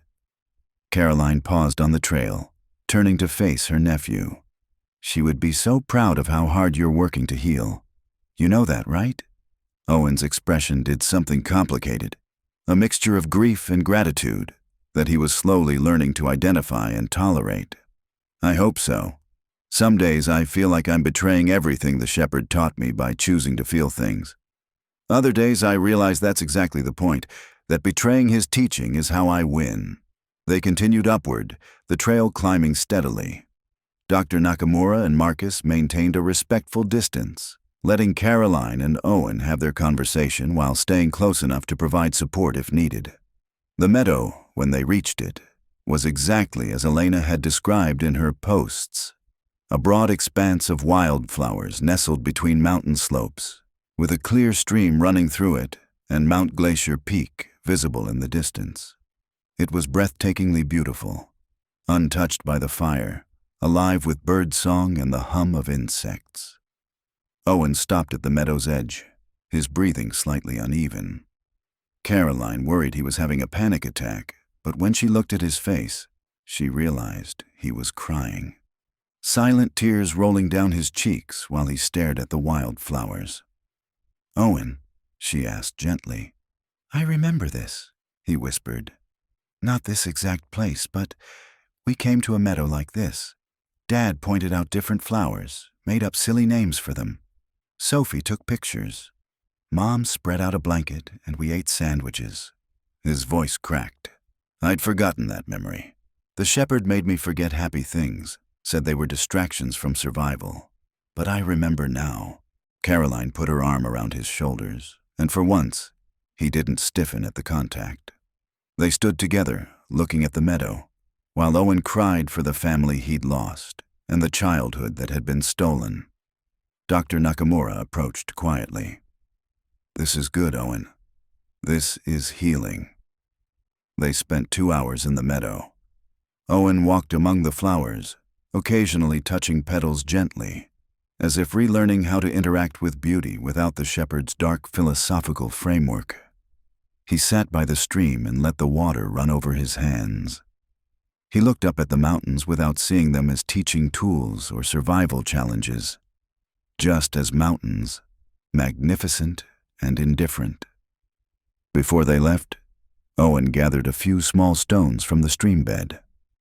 "For my collection," he explained to Caroline.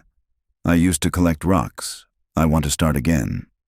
It was a small thing, but it felt monumental, a connection to who he'd been before. A choice to carry something forward that wasn't about survival or adaptation or the shepherd's teachings, just about a boy who'd once loved interesting stones. On the hike back down, Owen spoke more about his memories. Fragmentary, sometimes confused with things the shepherd had told him, but genuine. Caroline answered his questions, filled in details, helped him separate truth from the distorted narrative he'd been fed for 16 years. As they reached the trailhead, Owen paused. "Thank you for never giving up, for looking for us, even when everyone else had moved on." "I couldn't give up. You were family. You still are." "I'm not who I was," Owen said quietly. "I'm never going to be that 8-year-old boy again. Too much has changed. No one expects you to be. You're who you are now, someone who survived impossible circumstances and is choosing to heal. That's enough, Owen. It's more than enough." They drove back to Seattle, where Owen was living in a supervised group home for trauma survivors while continuing his intensive therapy. He had a job at a geological survey office, working with rock and soil samples, something that connected to his childhood interest but didn't require complex social interactions he still struggled with. He had a routine, a support system, and a slowly expanding capacity for human connection. Was he healed? No. Would he ever be fully healed? Probably not. But he was alive, and he was trying, and some days that felt like a miracle. Caroline continued her own therapy, processing her complicated grief over Elena and the family she'd lost. She'd become an advocate for missing persons, families, using her experience to help others navigate the nightmare of having a loved one disappear. She gave talks at law enforcement conferences about the importance of persistent investigation and family involvement. She'd even written a book about Elena's case, with all proceeds going to wilderness safety education. The FBI's investigation into Henry Whitmore's crimes had officially closed the previous year. Final victim count: 34 confirmed dead. 5 survivors, including Owen. 8 underground structures throughout the Cascade Range, all now destroyed. Hundreds of hours of journals and videos cataloged, providing insight into the mind of a man who transformed personal trauma into systemic evil. Several of Whitmore's former students had come forward with memories of concerning behavior. His intense focus on weeding out weakness, his contempt for students he deemed too soft or emotional, his belief that modern education was failing to prepare young people for survival. There had been complaints, but nothing concrete enough for action. He'd been considered eccentric but harmless, until he'd walked into the mountains in 1982 and decided never to come back. Caroline thought about that sometimes. How different things might have been if someone had intervened earlier, if Whitmore had received proper mental health treatment, if his increasingly dangerous ideology had been recognized before he had the chance to act on it. But such thoughts led nowhere productive. What happened, happened. All anyone could do now was honor the victims by ensuring their stories were told and their families supported. She visited the memorial that had been erected at the Skagit County Courthouse, a wall of names listing all of Whitmore's confirmed victims, with spaces left open for those still missing and unidentified. Elena's name was there, along with David's and Sophie's. Caroline brought fresh flowers every month, a ritual that helped her feel connected to her sister. That evening, back in her own home, Caroline sat with her family for dinner. Emma was in college now, studying criminal psychology in part because of what had happened to her aunt. James was a sophomore in high school, quieter than his sister but fiercely protective of his mother after watching what the investigation had put her through. "How did it go today?" Mark asked, passing the salad. "Good. Really good, actually." Owen remembered something happy about his family. He cried, which his therapist says is progress. "And how are you?" Mark's eyes held the kind of gentle concern he'd shown throughout the entire ordeal. "I'm okay.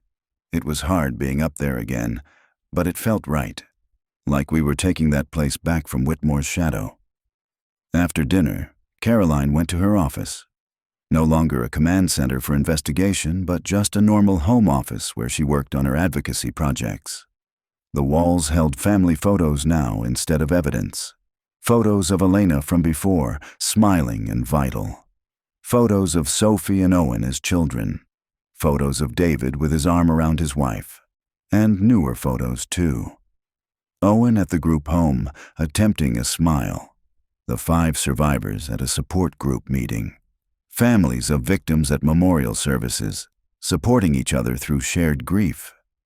The story of the Cascade Shepherd had a ending now. Not a happy one.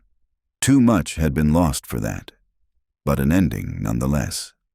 The mystery solved, the perpetrator identified, the victims remembered. What came after wasn't an ending, but a continuation. Owen learning to exist outside the shepherd's framework, survivors building new lives from the wreckage of the old, families finding ways to honor their loved ones while also moving forward. Caroline's phone buzzed with a text from Owen. "Thank you for today. Made a shelf for my new rock collection. It feels good to have hobbies again. She smiled, typing back, I'm proud of you. Love you. A pause, then, love you too, Aunt Caroline. Still learning what that means, but I think I'm getting there. Caroline set down her phone and looked out the window at the mountains visible in the distance, their peaks touched by the last light of sunset. For 16 years, those mountains had represented mystery and loss. Now they represented something else: survival, resilience, and the long, difficult work of healing. The wilderness had taken so much, but it had also given up its secrets, allowed its victims to be found and named and mourned. And in the end, that had to be enough.